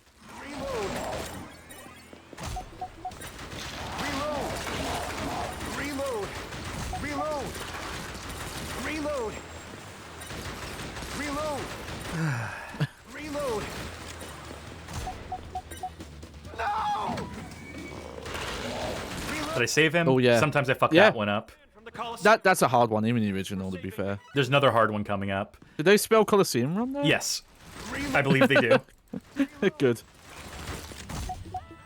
Yeah, if I'm gonna fuck up saving a civilian, it's not this one. You know, I almost did, though, because I shot his head off, but he still wasn't dead. So I thought you had, and then you kept shooting. I was like, oh, just going for It's a good thing I points. No. quintuple fucking tapped. Yeah. But no, it's a civilian after this that I'm probably gonna fuck up. It's probably where my dream of this run being a God, you could save everyone barely see the dies. enemies here even. Yeah. Like, I'm trying to compare now, and it's just like, well, I don't have the flashlight, so the guy with the sword there was just a black void shape. You know what? I'll the guy take with the the mask damage there here. at least kind of looked on model. That's one they've done okay. I'm not counting the slugs because that's kind of hard to fuck up. I'm gonna take damage to save a civilian. No! Reload! Reload! Reload! Thank you. Every single one of these civilians giving you item animations are all fucked up, in case you didn't notice. Okay, I could be wrong, but the point noises, that's definitely not in the original, right? I couldn't tell you. The Coliseum? I swear it's not. Look at that big black screen, that conspicuous black screen, because the lighting is fucked here. People of the AMS, I am Goldman. I don't care if you people try to get in my way or not. In time, you'll find out who's right. This is a present from me to you. Look at your left. Now, Johnny. Oh, look at the massacre, my boy. I've been pretty mad up to this point. It's your turn, Johnny. Go off on these motherfuckers. Yeah, if we get a proper look at him. There we go. Yeah, this was a baghead in the original. And this is... I don't know what they were trying to go for with this. It took away his fucking sack. Yeah. This is a direct disrespect to you, Johnny. Yeah. See, this is canonically, it's like Silent Hill 2 Remake. It's a loop. This is the timeline where the bag has already been shot off. It's actually deep when you think about it. Also, they fucked up this fight. It also, like, there's just, like, hitboxes and the timing and all that stuff. But, I mean, that's every facet of this game. Notice how he didn't hit me there. Notice how I did get the shot that disabled his attack there, but it didn't look like it because it didn't cancel out the animation for the attack. It still looked like he attacked me. But I didn't take the damage. This. Acid Only says it might be based on the action figure. And that time I did take damage. I don't get it. I don't get this fucking game. Reload. Animation's so nice, we got to see it twice. And also the awesome particle effect as he hit the ground. I'm all right. But Harry... No. James. You know what? Cars parked Maybe. in City Square. Hold on. The top floor. Building at point A0063. He's there. Go, James. Thanks, Harry. Goldman, I'm not gonna let you get away with this.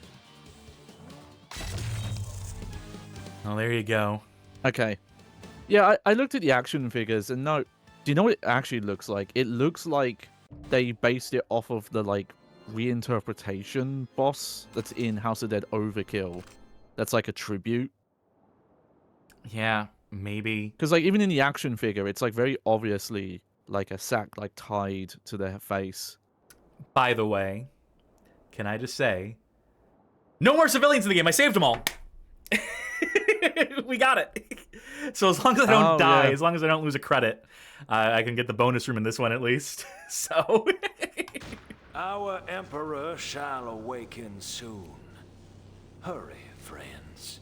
Unfortunately, I don't think I'm getting the 1 credit clear because of one specific fight. Point A0063 is just a... Good work. Dino Gem awarded. It's too... I'll mention as well, because Goldman is in House of Dead 4 in his voice. He does sound quite a bit different from House of Dead 2. Doesn't sound like this, though. No. So they... If that was it, they were like, oh, trying to...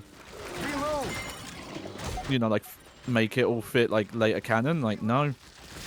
Oh, yeah, these... Hate these chest guys. bursters, yeah. With the chest bursters, yeah. This must be the car. Here's my crosshair.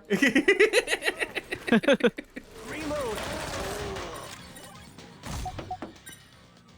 Let's hurry. Hey! So they could do a flashlight, technically. Crosshair, where are you going, Crosshair? Oh, great, my favorite fight. Want to see something fun? I picked the grenade launcher, right?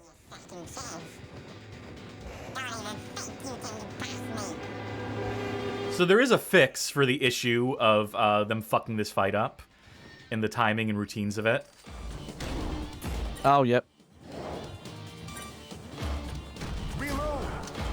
If you use a grenade launcher, no matter where you hit on the screen, as long as you make contact, it'll hit... I always forget the little guy's name. I know Quarrel is the big thing here, but yeah, I can just knock this motherfucker out of his cycle for this part of the fight. Yeah, I'm bad with names, but like the spear guy, the one who does the jumps. How did I take damage there? Good. I was absolutely shooting this fucking guy. Yeah. Oh, Zero is the little guy. Yep. And now make sure to fly into position, fly up there, so you can fall down and die. Looks so fucking low rent. Remember, there's no... But yeah, the suit of armor thing there. Yeah, Carl. There's Carl. no such thing as a second chance. Thank you. I'm headful. Oh. Yeah. Looks great.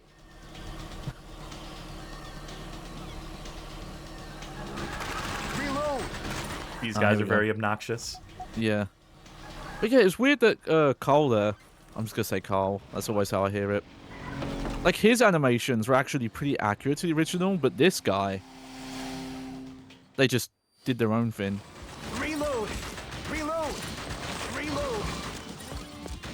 I feel bad because I hate this so much. This is Angry Cast coming out. And, you know, I've been in a generally good mood as of late, but just playing something like this makes me so fucking sad and miserable. This is... I mean, this is a sadness. Yeah, I'm sorry if I'm not being, like, you know, entertaining right now, if I'm just being salty, but this is such a fucking disgrace. Everything about this is so fucking wrong and bad, and the fact that it's such a classic game, it deserved 1 billion times better than this. You're better off that way. There's not a lot of shit I'm passionate about in my life, right? Especially when it comes to video games, I usually don't care about this garbage. But House of the Dead. Reload. They massacred my fucking boy. Reload. Back in the car. Okay, watch closely the gate in the background here. After I deal with these guys. Okay, gate. Let's go. Gone. Nice, automatic gates. Prepare yourself, Goldman. Reload. Reload. Reload. Keep shooting. Just keep shooting. Okay. So remember how I beat Magician without taking a single point of damage in the previous game? So this is Goldman's headquarters. What?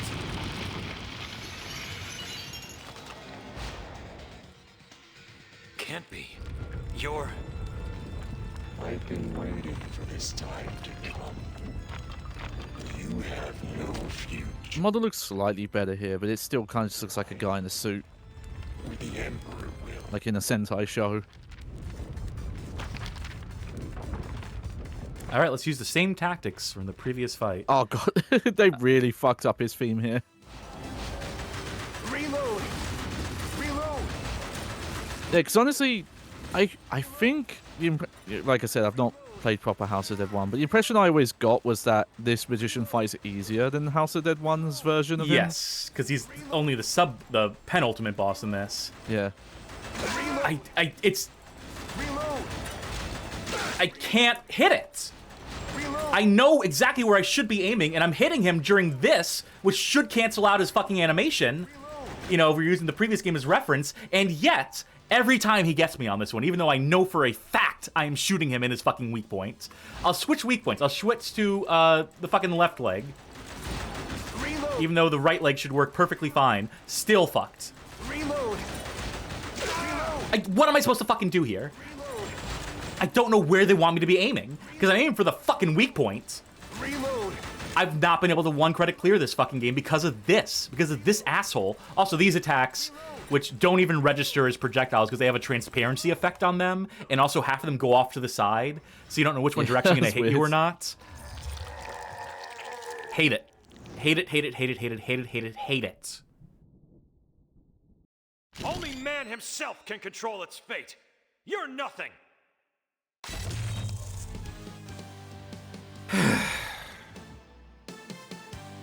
And what yeah, a piece of fucking garbage. Minor thing as well, just these a lot weaker looking than the actual intermission screens. At last. Well, so much for a one credit clear, huh? I knew it was gonna happen too. I knew exactly when it was gonna happen, and that was it.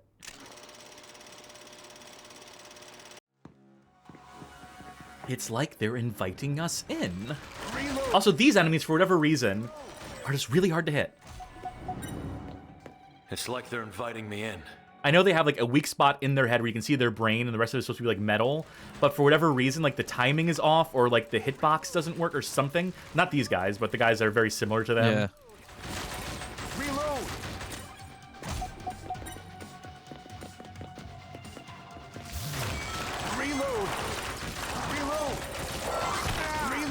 Bullet death? No turning back now. What does bullet death mean? I forget what that power-up compares to. Reload! Reload!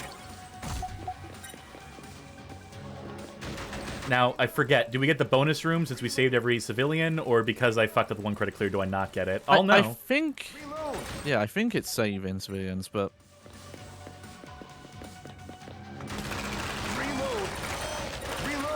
The rapid yeah, they really changed those enemies' design. Huh?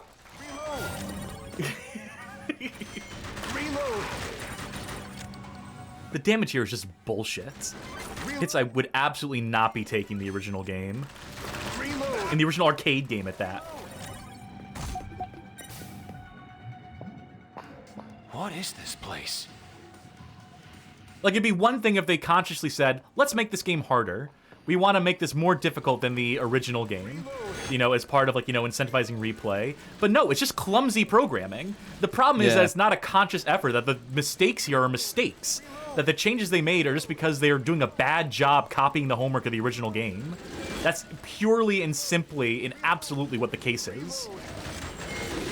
It's just lazy, careless, bad programming. Bad implementation of graphics. Bad direction in the booth. There's nothing this version of the game does right. Reload! Reload! Reload!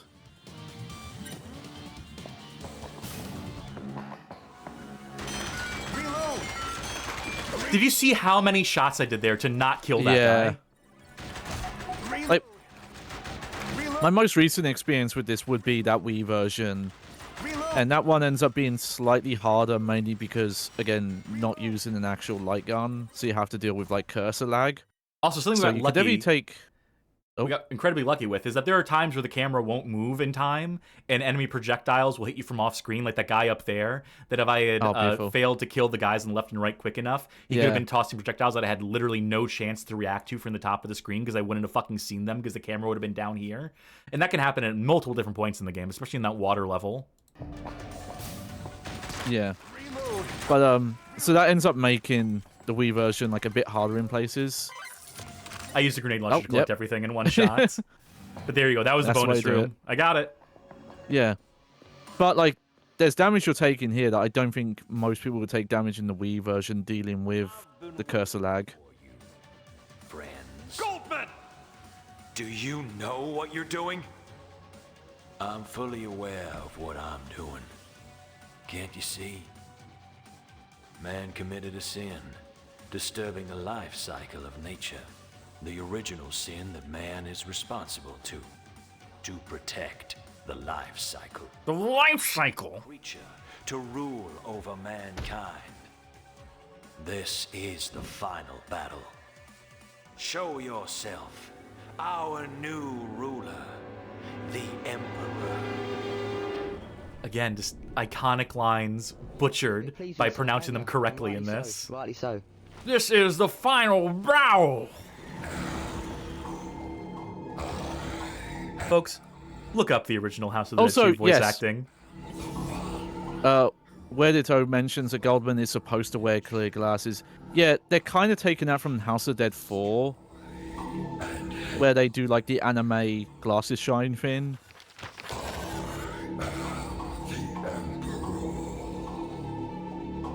All right, let's see if I can one credit That's more a stylistic choice because those are like. Because he's not literally there, obviously. He is canonically dead. Now, by comparison to the magician fight in this is fairly easy. Except for when he starts doing the boss attacks here. Also, shouldn't have taken that hit. Absolutely hit his weak point enough times to negate that attack. Yeah. All right, these attacks where he starts pretending to be the bosses, you can't hit him in between these, by the way. Yeah. You just need to know exactly where to aim, and it's usually towards the top of the screen. Yeah. I'll say these are hard in the Wii version because of the cursor lag. It is a minor thing. I don't hate this change where they've gone for these translucent models.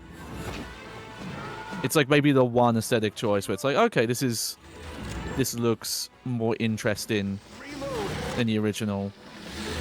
This fight isn't good, by the way. This doesn't hold a candle to just like facing Magician for the first time in the original House of the Dead. And this sequence takes way too fucking long. And it's possible to soft lock here, as I Am Headful says. This happened to us. We were playing this we were just playing this on Discord one night, discord.gg/bjhof, and we soft locked during this because we shot too fast, and it just broke. And that's a recurrent bug that people have been complaining about in this fucking garbage game for a while that they've never fixed. But we got it. We lived. Yeah. So you can get through the entire game and get black flagged on the last lap here, because the game just doesn't fucking work. This effect is fucking lame compared to the original effect. Goldman! Friends. Is there a noise filter on the screen right now? Is that all you have to say? In time, a successor will come. Farewell, friends. It's finally over. Goldman, I don't care if a successor comes or not. Oh, look at his arm. Fighting. As long as we have the will to live. Yeah, elbows. Goodbye, Goldman. God. Jesus. Okay. Wept. Yeah, What's with this? What's the screen? Why have to this? continue on this? Okay. Expert agent. I did not get the full rank because I had to use but something that has to be seen to be fucking believed. I'm gonna enter my name as bad. I'm going to click once. Oh. Oh, Tugler mentions that apparently Megapixel were also working on a Fear Effect remake. Yeah, and maybe Fear even Effect the said second that, one. And that got cancelled. Let's backspace. Oh, it's going to delete both of them because it's literally double tapping every single time. Unless I quickly, what you have to do is you have to move the mouse cursor. The second you click, you need to be dragging it off of it. Otherwise, every time you click a key, it clicks it twice. This is one tap. I could not be tapping any lighter on this. Don't worry, though, because it also double backspaces for you. Yeah. Again, MegaPixel Studios will not see the light of heaven. These are... how do you fuck this up? This is so fucking basic. This is unfucking forgivable. Absolute goddamn hackery. Fucking pathetic. Let me press tab to confirm the agent name. You can see the first time through. Hey, beat your score, though. I know we got to redeem. I say something nice, redeem. You might be out of luck there. You know, sometimes the game lets you finish it. Not every time. Not every fucking time, but sometimes the game deigns to let you finish it by not soft-locking the last second. Also, check out all these cutscenes from the House of the Dead 1 remake. Again, not walking through Goldman's facility like you would in the original game. Instead, we're just getting a fucking sizzle reel. I wonder why they didn't do those. Because they're awful. Because they didn't want to have to render this stuff in real time while the credits are rolling, I guess. Look at this awesome inventory. Cool. I love seeing the trunk of the car in this fucking sizzle reel. I bet that was it. Couldn't they have just used a video then? Couldn't they have just done an FMV of the walkthrough? Yeah, they probably could have. Oh, well. But yeah, Slanjan mentions, like, those arms looking fucked up. It looked like the model didn't fit the rig. There are times where I was trying to figure out if some of the animations look so bad because they were using more animation assets from the original. But then sometimes the animations look completely different, so I don't know. All I know some is animations look really close and some look completely different. All I know for a fact is that this is one of the worst remakes of any video game ever. This is one of the most embarrassing fucking things. And, you know, it's functional to a point, except for when it's not. Except when it fucking cheats and breaks. But, you know, you can theoretically beat it sometimes when it deigns to let you, like I said. But just being a fan of this original game, it's like watching your child get murdered, to quote Ken Williams. It's like watching your child tortured to death in front of you, to quote one of the heads of Sierra Studios. It's such a fucking sadness, and I have no room for any forgiveness or acceptance in my heart for these developers after this. The fact this was allowed to see the light of day, that Sega didn't snuff this out, that Forever Entertainment didn't snuff this out, that MegaPixel didn't just like recognize like, oh, we're awful, we should probably fucking hang up our hats. I'm hype. Thank you very much, Blood Hats, for the 5 gifted. Thank you. Even though I only... partial stuff, you know, I'll take it. I did get all the civilians, and I was curious if that qualified, so I appreciate you being generous in that way. I don't feel like I earned it, but just not after saving that one lady in House of the Dead 1 remake, I don't deserve anything. I have to wonder at some point with these, including the Dragon Saga Panzer Dragoon stuff. Yeah. If Sega's deal with them was kind of like we okay it, and then we wipe our hands clean. And that's so... And which is obviously, it's still embarrassing. By the way, the FMV in the background is stuttering. Yeah. The FMV in the background also has stutters in it. In this pre-recorded video that they are playing, they also suffered stutters and broken ragdolls and stuff. But yeah, just like no oversight, no like approval of stuff they want to change. Like, that's just the impression obviously, I'm guessing completely. But it just feels like I can't imagine Sega had much input. No, probably not. And, you know, it's on them for letting this come out, for being asleep at the fucking wheel, and caring so little about the legacy of one of their tentpole franchises to let this piece of garbage. Yeah. Also, the music's had to stink up loop the eShop because it didn't fit.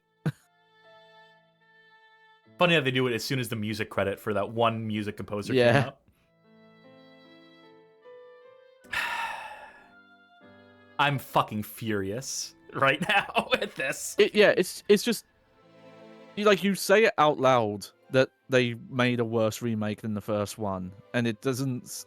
You wouldn't believe it, and then you look, it's like, no, they did. It makes in pretty the much first like every regard.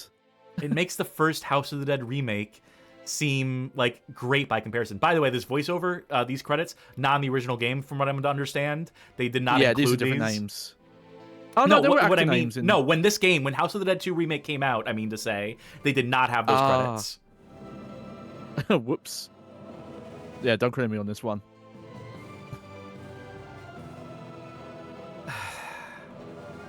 God, even the credits are fucked up with how many big spaces there are between this stuff. Yeah. Or, The I mean, fact that this hangs on this title screen in the background. They couldn't come up with enough sizzle reel for this.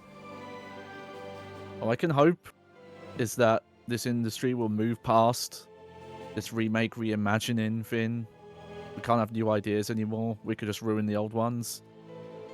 It probably won't change, but I can hope. I am Headphone Chat. So Sega eventually came to their senses and pivoted their upcoming Crazy Taxi away from its originally intended live service format. Instead, development will be handed off to MegaPixel. No! Let's go! Let's see what ending we got. James? Rogan! G and Harry Are you all right. upset to see him? Let's leave the rest to them. On we go to our next battle. As long as we have the will to live. Wrong subtitle on screen. Nice overexposure. One of the lines cut off early. And the same voice actor is Goldman. Aren't you supposed to see people waving at you there as well? well? No, we got the best ending where you see Thomas Rogan. Oh. The normal All ending right. is you walk out and Harry and Amy are all right. And you see the crowd, you see all the civilians you save. But we got the best ending, so you know what that means.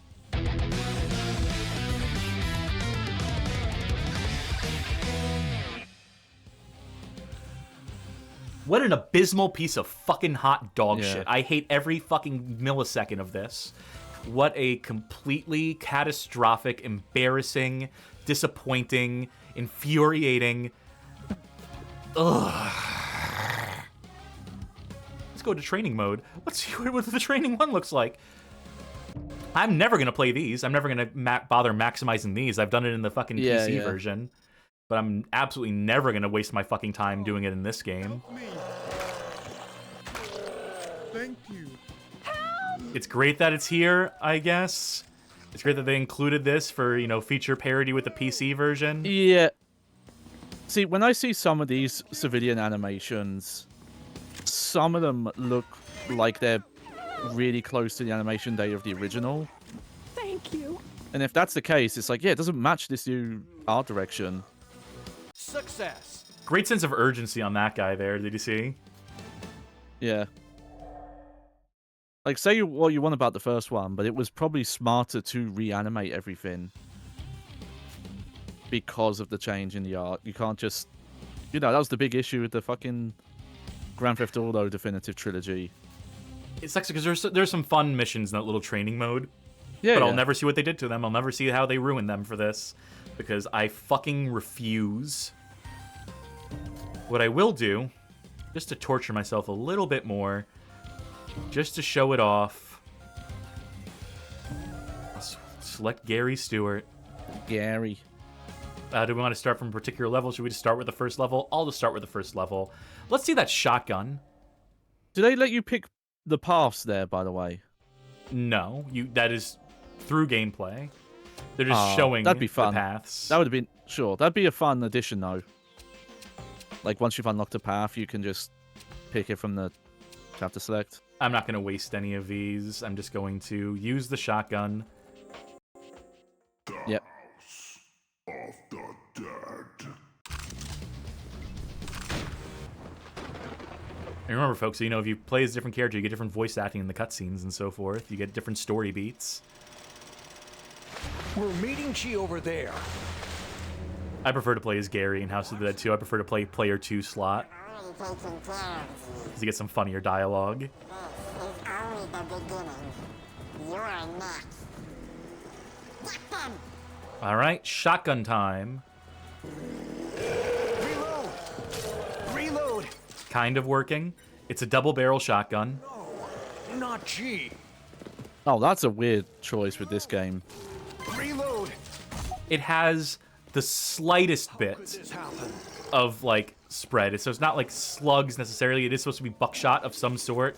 But when you start getting to multiple enemies on screen, which is why I was thinking about maybe I should start at a later level, because there are points where the shotgun just cannot keep up with the enemies on screen and becomes completely worthless, but also just lacks punch. It's not a guaranteed one-hit kill against most zombies. Like, let's try Axe Guy. Took both of my shots, so I couldn't have reasonably gotten both those guys, because I would have had to have tapped the guy on the left first, stunned the guy on the right, reloaded, and then I guess. Thanks, G. And also, very, because very it's shotgun, different from... I'm incredibly likely to accidentally shoot civilians. Yep. And yeah, the spread on that did look wild, looking at like the bullet holes in the wall. Don't come. Reload. Oh, she did say don't come. Yep, look at the She's range. just- If you're not close up, I whiffed all those shots. Yeah, because this and you don't only have a works choice there. like 1 foot in front of you. Reload. Reload. Yeah, very different from the House of Dead 3 shotgun, which is like closer to... Well, it's weird, but at least in terms... It's not a spread weapon, it's more just like a slightly bigger like projectile. More like a real shotgun. G's bloodstains. Reload. Like, this shotgun is fine for close up, like when they're like literally right in front of you. For anything else, absolutely fucking garbage, unforgivable. Also, wow, you only chipped half his head off with one shot there. Reload. Reload. Oh, of course, yeah. Reload. Reload. Reload. The game just had to give up. The game just had to move on. They're like, well, they're not hitting them. Reload. Fucking pathetic. Reload. The worst shotgun ever in a video game. Reload. Reload. Reload. Reload. Reload. Also, so my thing, but I just remembered because we saw the no longer a kid model. Yep. If they really, couldn't they have just done like some light gun shooters will do, where like it won't show the character die, it'll just kind of they'll blink out of existence. It seems weird with such a gory game like this Please take this. to not be able to do that. Should I try to beat? I already forgot his name. Cool. I know it's been mentioned in chat like 17 times because I keep saying I forget this guy's name. Zeal, thank you. Yeah. Should I try? I'm just like, oh, that's the little guy. And yeah, Judgment is the name of the the collective. That's their ship name, I guess. Reload. Reload. Reload. Reload. Like yeah, like the fact he does that little shake is like weirdly, that's authentic. Why did they get it so right for this guy? Yep, I missed my shot. That's the fact he like pops up and then like instantly disappears. That's just wrong. And because he moves so fast here, like it's really hard to hit him in these things unless you know exactly what routine he's doing at any moment in time and are pre-aiming at it and are not using the shotgun, which fucking sucks absolute ass and makes it so none of your shots are hitting anyway when he's at range. Reload. Reload. Oh, okay. Yeah, I guess I don't get to have that one either. Also, Sharky points, which I think is right, that Crow gets knocked back further with the hits. I'm pretty sure, yeah. Yeah, like certainly the Axe Guy in the first boss of the first House of the Dead. Certainly, we went over that when we played that one. Oh yeah, but this guy as well, he is supposed to step back a bit more, so they've made it harder that way as well. Yeah, this is the one part that maybe the shotgun is way better for. Pathetic. I hate that animation so goddamn much. Amy, hurry! Thank God you're all right. What the hell's going on in this city? Don't know, but it's very similar to the 1998 Curian case. That case? Gary, go and prevent the confusion in the city. Okay. Let's meet at Sunset Bridge. We're counting on you, Gary. Leave it to me. Yeah, it's a worse shotgun in a different way to Medal of Honor Underground Game Boy Advance. Yeah. I think the special thing here is obviously that it's not built for this game. Like Medal of Honor Underground, that was just the game not working. This is just you built something that doesn't work within the confines. I had to just close out funnier, of the game. At least. I had to just close it out in disgust. I'm sure I could have showed off like the boss rush mode or something else maybe. Nope. No, I think we got as much milk out of that stone. That's the phrase, right? We Yeah. squeezed milk out of a stone. You got it, Johnny. You nailed it. I cannot wait to uninstall that and never ever play it ever the fuck again. Ay. But we're not quite done yet here on the show. We still have a little bit of a coda. What's MegaPixel up to now? Well, if you went onto their websites at some time in the last year, you would notice how sparse their website was. I'm going to link folk to a Wayback Machine archive of the website, which loads very slowly. But if you looked at the MegaPixel Studio's website in a moment in time, you would have seen their news page where news posts were basically like once every year, if that much. Very sporadic. Like they last updated in 2024, despite the fact they had games coming out. They had their timeline page on the right hand here, which also misses releases of theirs and alludes to some games that we have yet to see. Basically, a pathetic website, befitting of a pathetic developer. But you know, they were chugging along for a little while there while they were actively under Forever Entertainment. And at a moment in time, there was a game on their release schedule, which almost seemed like something like in their wheelhouse, something that they actually wanted to make. An actual original game meant to come from them. If you'd gone to their games profile page, you would have found an entry for a game called Kirigami Adventure. These are the only surviving screenshots of it. This is the only information that exists for this game on the entire internet, and it is relegated to the Wayback Machine archive of this website. And so, for posterity's sake, let me read the description of this Kirigami Adventure. Kirigami Adventure Dreamland Story, a 3D platform game in which players take on the role of a cute little robot with a claw, traversing various worlds in search of his kidnapped schoolmate, all in cardboard cutout style. Explosive graphics, original levels where the player moves in a circle, and a humorous story told in a gameplay style that pays homage to platform games of the early 1990s. These are the hallmarks of this production. Needless to say, this has not come out yet, and probably never fucking will. It does speak to, I think, between the people who were in charge of MegaPixel, you know, the former Forever Entertainment staff, Zibiganu and Artur Grigzorgsen. You know, they had worked previously on the likes of Violet and Frederick, which were sort of whimsical adventure platformer games with charming art styles, you know, harkening back to the indie era of Forever Entertainment, where they were supporting indies and also putting out some original IPs. I think that's really where their hearts lied. In particular, you know, those names I just mentioned, I'm not going to try to pronounce again. The Chief Executive Officer and Chief Creative Officer. The impression that I get is that for as much as they became the sort of in-house, like, conversion, remake, whatever team, that where MegaPixel's passions really lied was in creating original IPs, was in producing sort of whimsical, family-friendly, charming little indie games, and they just kind of got saddled with all these remakes on behalf of Sega and Square. I think this is the game that they ultimately all wanted to make and just weren't allowed to, because they had so many of these fucking dog shit remakes and conversions to put out. And so there's a sort of sadness there that, you know, you want them to make the games they actually want to make. I don't know if this game would have been any good, knowing that these hacks were behind it. I would presume to guess not. I would presume this could have been like charming in its storytelling, but probably awful as a game, just knowing MegaPixel's track record. But anything we say about this game is going to be speculation, because MegaPixel's website doesn't exist anymore. You may have noticed we were referring to them in the past tense.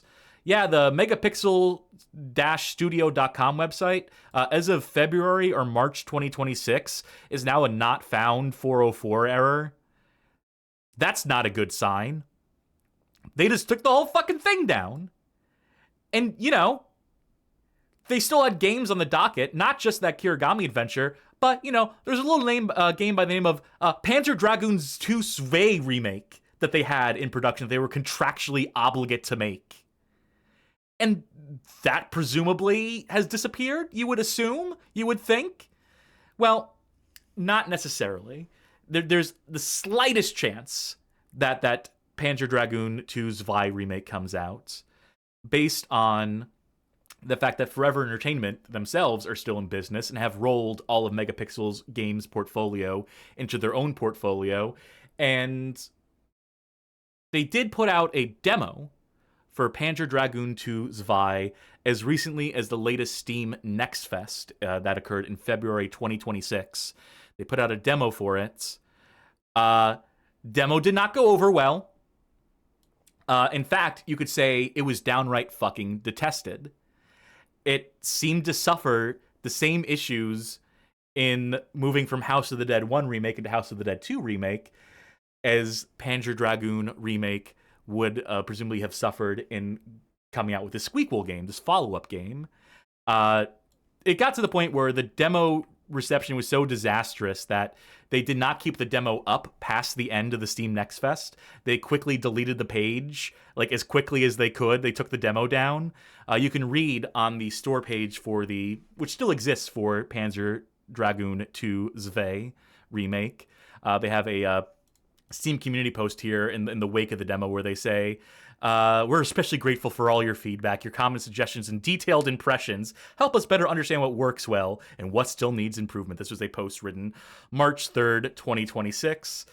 I'm also going to link to and quote from, because this demo was kind of actually infamous in the course of that Next Fest. It was described by friend of the show, Chris Zombie Pie Redacted.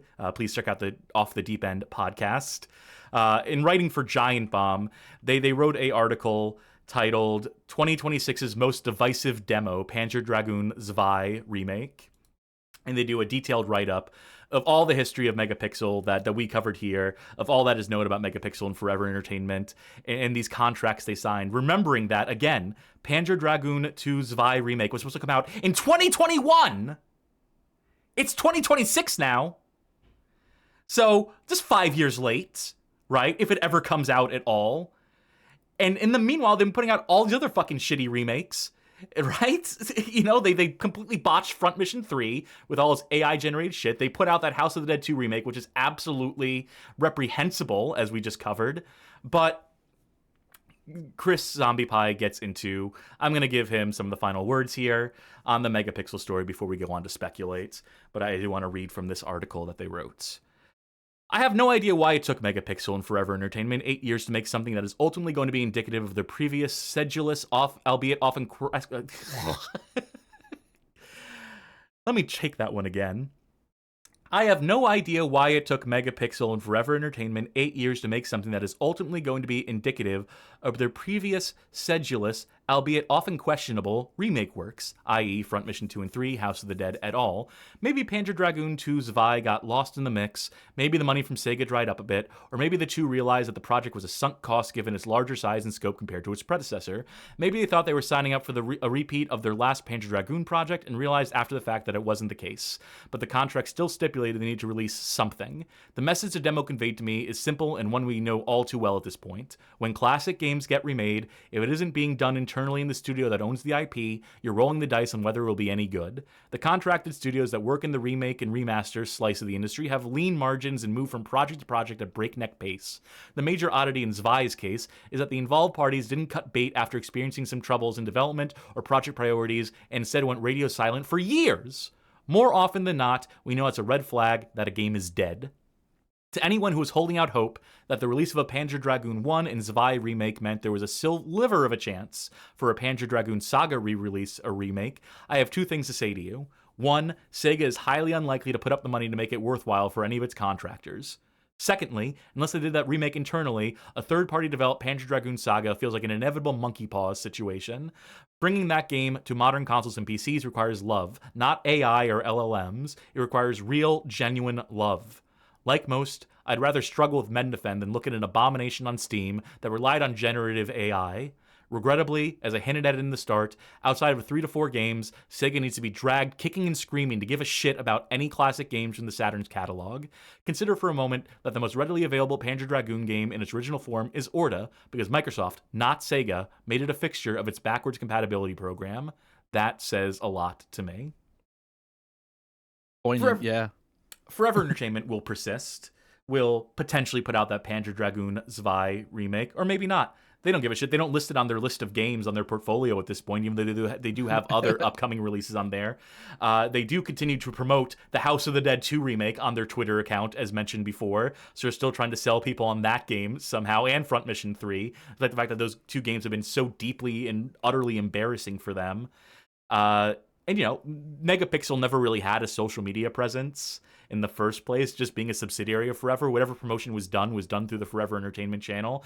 And now that there's not a website for Megapixel anymore, my guess, my hypothesis is just that the people involved at Megapixel have been rolled back into Forever Entertainment.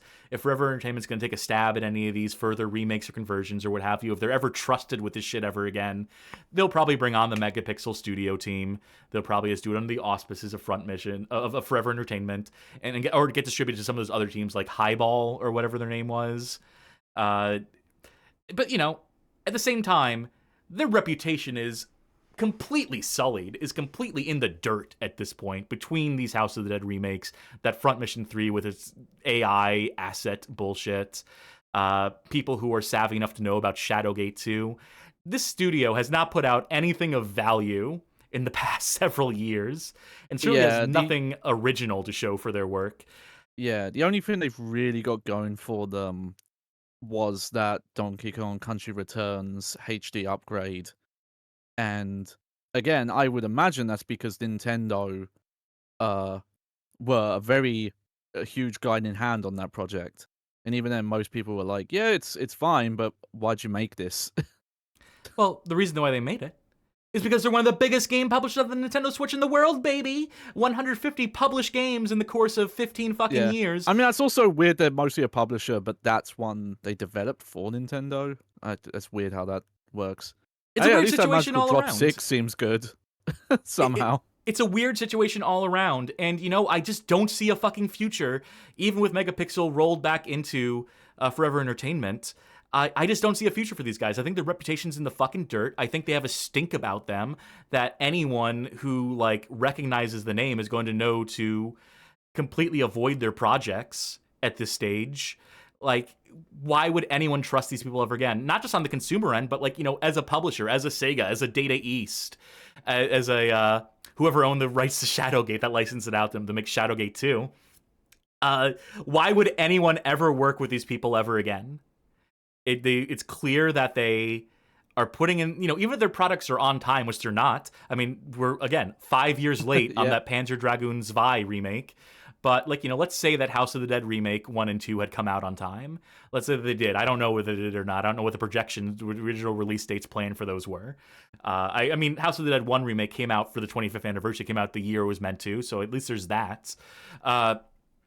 But, so even if they're a developer who could theoretically put games out on time and under budget, they're still coming out to such noxious reputation. And in this era of the internet now, where people are more familiar with the people making their games, it's not like a Rebellion who could get away with it back in the day, just being a complete mercenary studio and just churning crap out.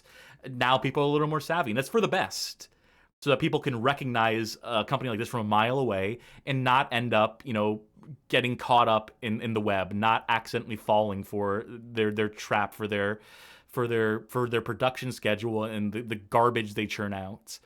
And to talk like this is so dismissive. I understand, and I'll fade out this fucking slide because I don't want to look at that Forever Entertainment website anymore. But obviously, you want to root for game developers, especially now. It's never been harder to be a member of the industry and to hold on to a job. And so you don't want to root for companies to go out of business, except when a company's output is so consistently bad, when they're so devoid of passion for their work, where they're so incompetent that at some point something has to change. At some point, you need to let bad companies die. You need to take teams that are not putting out functional products, that are consistently putting out garbage, that as time goes on, they get worse. As the technology and their workflow evolves, their product deteriorates. Those first couple front mission remakes were fine, and by the third, they were so out of time, out of energy, out of money, that they're having to do AI-generated bullshit instead of hiring people to redraw graphics. By the point that House of the Dead 2 remake has come out, it is so far off the mark, has fallen so far since what was already like a pretty like lackluster product in the House of the Dead 1 remake, to see how far it's fallen, to see the state that it currently exists in, which is to say completely fucking broken, with no efforts being made to fix it at this point. Because again, Megapixel, dunzo, finito, and Forever Entertainment is going to keep promoting this game despite not fixing it. That's despicable. At a certain point, you need these people, even if there's let's say there's someone talented or someone passionate in that studio, their voice is not the one coming through. Their dreams are not being realized in this configuration. Whatever, dreams they may have for the industry, whatever, as excited as they may be to be in game dev, as passionate as they may be, they're not being served. Their creative vision, their process, their output is not benefiting from being part of this particular team, of this studio, of this company. Sometimes you need to scatter these fuckers to the wind. You need to completely upend, just remove them from their friends, remove them from the people who've let them become complacent, and let them trickle out and find other studios to work at. They have their resumes, right? They can put in their portfolio, they worked for this company and they developed this game, that they were tied to the House of Dead in some capacity, and that's going to give them the best shot they have at finding other jobs in the industry. The fact that they could at least say they could finish the game, even if the game is bad, it's still resume fodder. It should still, hopefully, in a perfect world, be enough to get them a job. Now, granted, is our company's hiring right now? No, it's a shitty situation all around. But, a shitty situation is not made better by allowing a bad company to put out bad product repeatedly. So, yeah, at a certain point, I am absolutely rooting for Forever Entertainment, for the other shoe to fucking fall. I'm hoping that Megapixel, this is in fact the last we've heard from them. I never want to see anything by the studio ever again. I am content with the games they put out. To cover the rest of them on the show, whichever ones we need to cover, we'll get to those in time. But no, just let it fucking die. Like a zombie. They're better off dead. There's no point bringing them back. No, don't say the Z word. Ah, well, shit. Well, what I suppose we should say at this point is just final thoughts on those House of the Dead remakes 1 and 2. I mean, I certainly said a lot during House of the Dead 2, to be sure. Yeah. But just to... I think I'm going to be relatively quick about it. I think I'm going to be relatively concise between, not repeating myself and the things I said during the playthrough. Yeah, it's a huge disappointment. Awful in every way. Completely broken. Downright unfinished. Is actively... an active sabotage of the things that made the original game great and fun and charming and memorable. Completely guts it in a way that is frankly disgusting.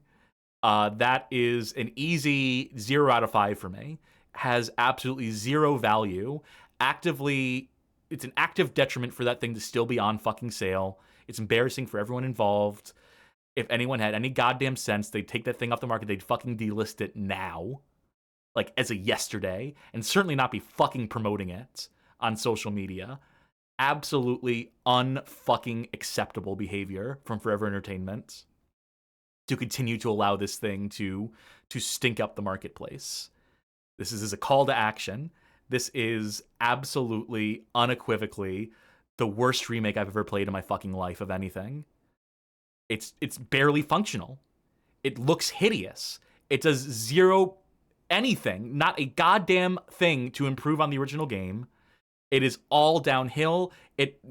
the only good thing about it is that it reminds you that the House of the Dead 2 original still exists and that there are ways to play it, and that you are a billion times better served playing the original game, as dated as the graphics might be, as suboptimal as, the PC version may be, just because of like modern Windows compatibility, or playing it on a Wii, as convoluted as it might be to get that up and running, or as much like extra stuff you need to buy. Just don't touch this with a fucking 1,000-foot pole. Absolute fucking gutter trash dregs. And the fact that they didn't like think to do like anything new, that they don't have like a basic arrange mode between this and House of the Dead 1 Remake would have added so much value. Just have like a creative reinterpretation of those paths, use the same assets, use the same routes, use the same, don't even introduce anything new, but just like rearrange where the enemies pop up from. Easy way.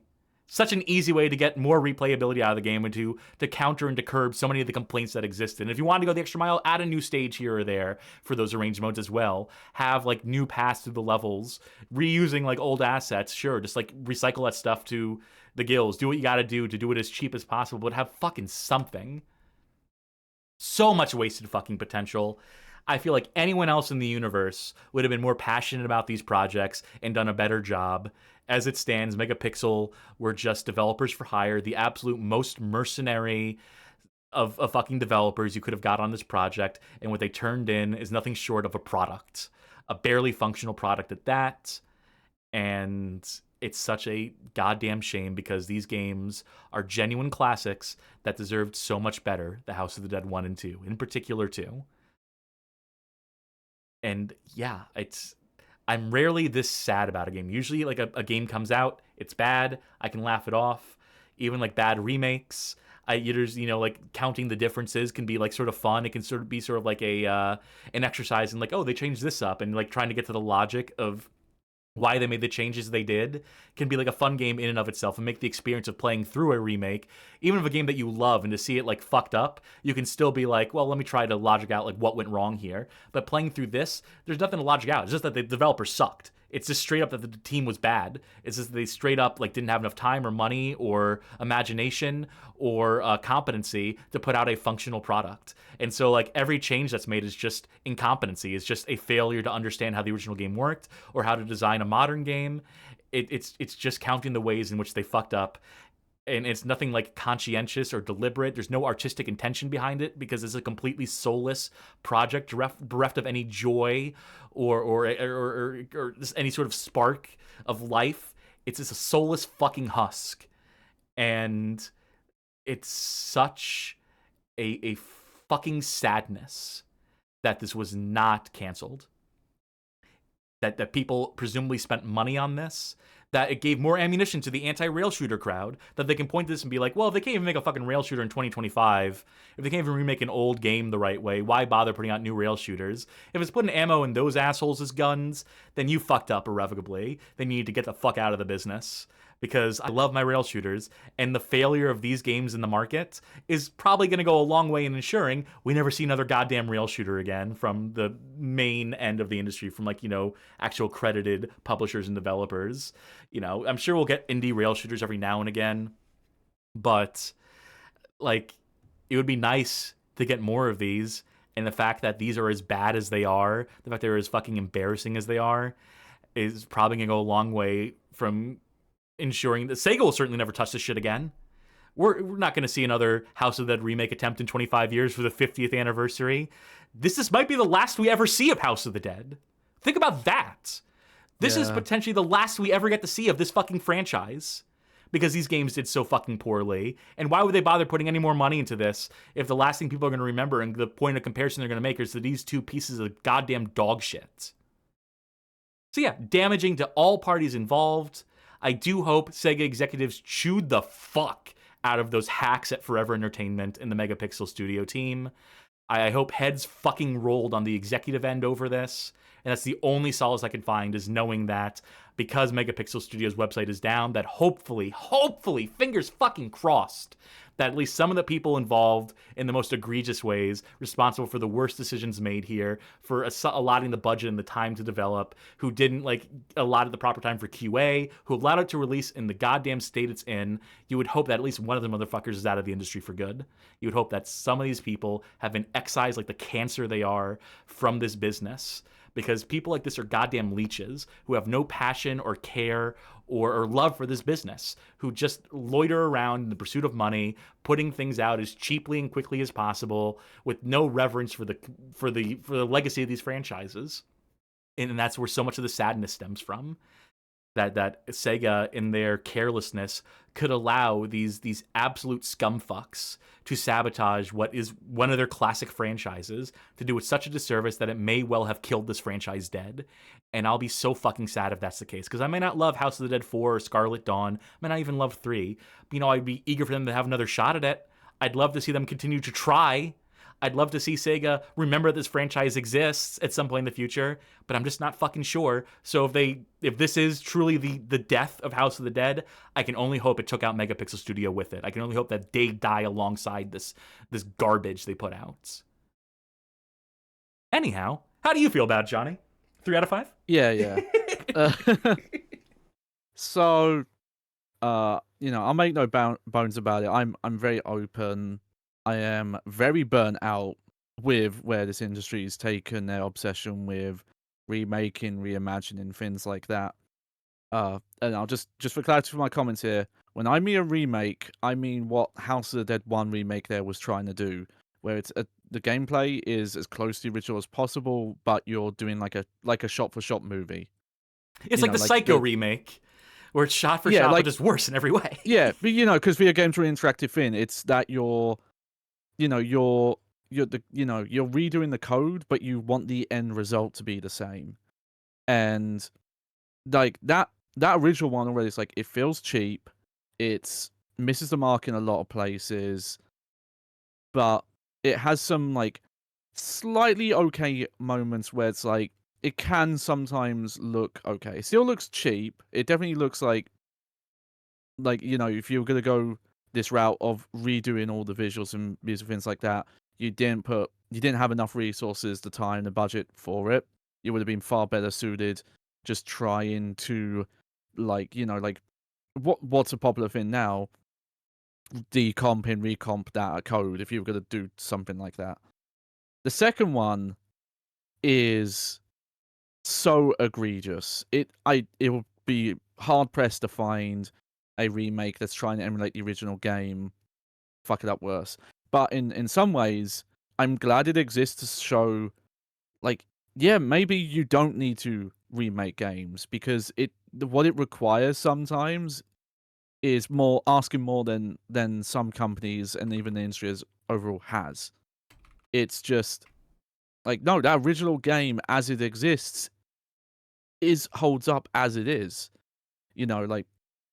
Even just the little thing like the voice acting, trying to replace that, even if they had gone fully serious with it, that still would have been a point of contention for so many people. And it's the games they were made have value, and I at the minimum, these I think show that better than anything. But the problem is that a lot of people coming to these will probably look at these and go oh, this is that series House that everyone is making a fuss about. And even that Destructoid review we looked at, the first remake, kind of shows that it felt like some of their impressions of this remake colored how they felt about just the original as well. The only thing I can guess about Megapixel at a certain point is they barely had the capability to get the limited scope of Panzer Dragoon 1 and House of Dead 1 done, and those already still feel kind of cheap, too low scale targeting. Even for targeting the Switch, you can do better visuals in the Switch. It really feels like anything pushing beyond that, they just weren't managed in a way to do it, and this really shows that look, if House of Dead 2 is too much for you to cover, you're done. It's just it's egregious, but again, I hope it shows that there's more value in making new things. And it is worrying that Sega might look at this and assume House of the Dead, the name, is the problem. And if you're worried about that, Sega, I don't know, fucking put an official PC release of House of Dead Scarlet Dawn out. I bet you it will sell. I bet people will eat that shit up. So, hopefully, better heads can take rail shooters on. Again, I see that most of that spirit seems to be in the VR space now, and who knows, maybe some of these old school developers behind the likes of a House of Dead Time Crisis can get into that stuff, because this isn't it. If you wanted to revive rail shooters, this is not the way to do it. You you need to do better, or you need to go where recoms are going, and that's the better route.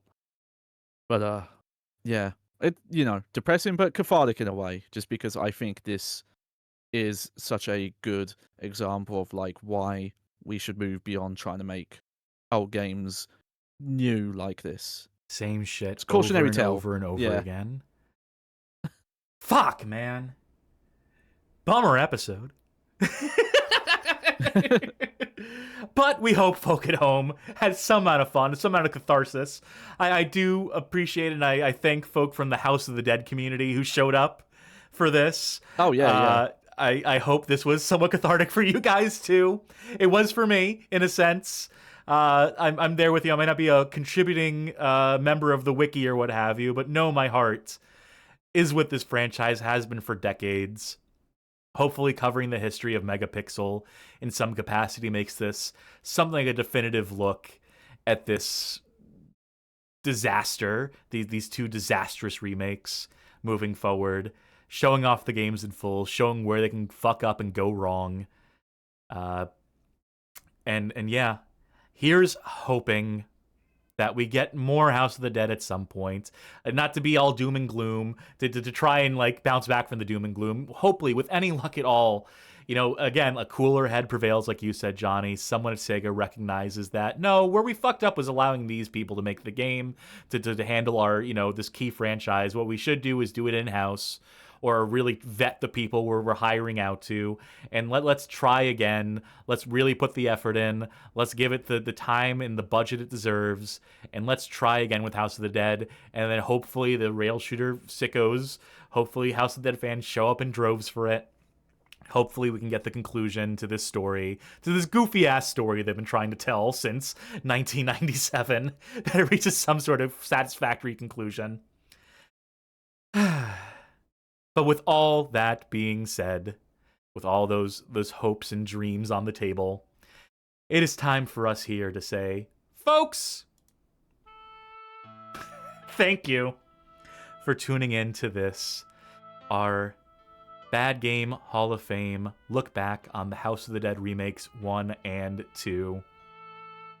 Yeah, I as sour as I know I got during that, I feel like it was justified. I feel like I hopefully got the passion across. Hopefully it wasn't too hyperbolic. Hopefully I was a bit more measured in my frustrations than I have been in some previous episodes. I mean, we'll push on. We'll try and find a worse remake than House of Dead 2. As long as we have the will to live, as a certain protagonist might say. Thank you for those of you who tuned in, who stuck it out with us. If you like what you saw here tonight, you might consider tuning into some upcoming streams of ours. Thursday, April 30th, will certainly be a change of tone as we continue to play Wheelman, the Vin Diesel vehicle about Vin Diesel driving vehicles. We certainly had a hell of a time in that first episode and are genuinely looking forward to playing more of that game. So please join us on Thursday, April 30th for that. Saturday, May 2nd, still pending, Johnny. We got to do something about that. We got to figure something out. It's always something on the Bad Game Hall of Fame, folks. We're always doing something on our stream days, but we'll figure that out. We will figure that out. Monday, May 4th. Casual Monday, the show where we play not so bad games, and boy howdy could I use that palate cleanser after this. We shoot the shit a little more casually, where we decide the very last second what we bring to that show, so you won't know till the day of what we're bringing to Casual Monday, but it's always something on the Bad Game Hall of Fame. Repeating that sentiment one more time, Tuesday, a week from now, May 5th, also pending. It's always something on the Bad Game Hall of Fame. So we will work to figure this out. Usually we're a bit more prepared. Usually we know at least some days in advance what a week ahead looks like. But it's been a bit busy around here, folks. I really had to crunch to get this history section done today. I almost didn't have it done in time. Came in super hot. Getting this one fully prepared in time, but hopefully you didn't recognize that in the moment. Hopefully it came across as professional and produced, as much as we're capable of anyway. But yeah, that's a look ahead, as far ahead as we can look anyway. If you really like what you saw here tonight, you might consider joining our Discord server. That's discord.gg/BGHOF, a community of connoisseurs, talk good games, bad games, every game in between, things that aren't games perhaps. Or you can join our Bad Game Club on there, which is wrapping up for the month of April. Folk were playing and commiserating over Snake's Revenge on the NES. I feel like we kind of killed the momentum on that by playing it on the show, by doing it as a long play on the channel at the same time during the course of the month. So we might move to not do that with whatever next month's pick for the Bad Game Club game might be. But it's a new game every month. So please to consider participating in that, sharing tips and tricks with your fellow connoisseurs in the server. It's a great way to bring the community together. If you really like what you saw here tonight, you might consider financially supporting us, subscribing on Twitch, pledging on Patreon, becoming a member on YouTube. Any or all of the above will grant you access on the Discord server to a Patreon Saints channel, wherein you can vote in polls to determine our playthroughs, make suggestions to help steer the direction of the show, gain access to exclusive content, primarily by way of VODs, including over 150 hours of exclusive Casual Monday VODs that are up on the Patreon right now, or by request over on the Discord channel. Working on a better mechanism for delivering those, but it is what it is for right now. And also just knowing that by supporting us, you're helping keep the lights on here at the Bad Game Hall of Fame, the warm fuzzies that come with that, and the knowledge that we recognize you and appreciate you and really do deeply thank you for allowing us to continue with the show, to put out episodes like this, to have our moments of catharsis live on air, hopefully for your amusement as a viewer and supporter of the arts. And this is art, unlike these fucking games we played tonight, which are just... If you are unable to financially support us, would still like to help the show out in some capacity, we completely understand, and we thank you for even considering it. One of the best ways to help us out is going over to our YouTube channel. That's youtube.com/@BadGameHallOfFame. And on there, we have a playlist. It's called Suggested Viewing. It is 20 hand-picked episodes that we think make for some of the best onboarding onto this here show of ours. Fit to share with folk you know who might go for video game stream archives in the 3 to 4 hour range. Or maybe you know someone who's a big House of the Dead fan, who is as fucking bummed about these remakes as we are, and hopefully they too can have their moment of zen watching me get mad on their behalf.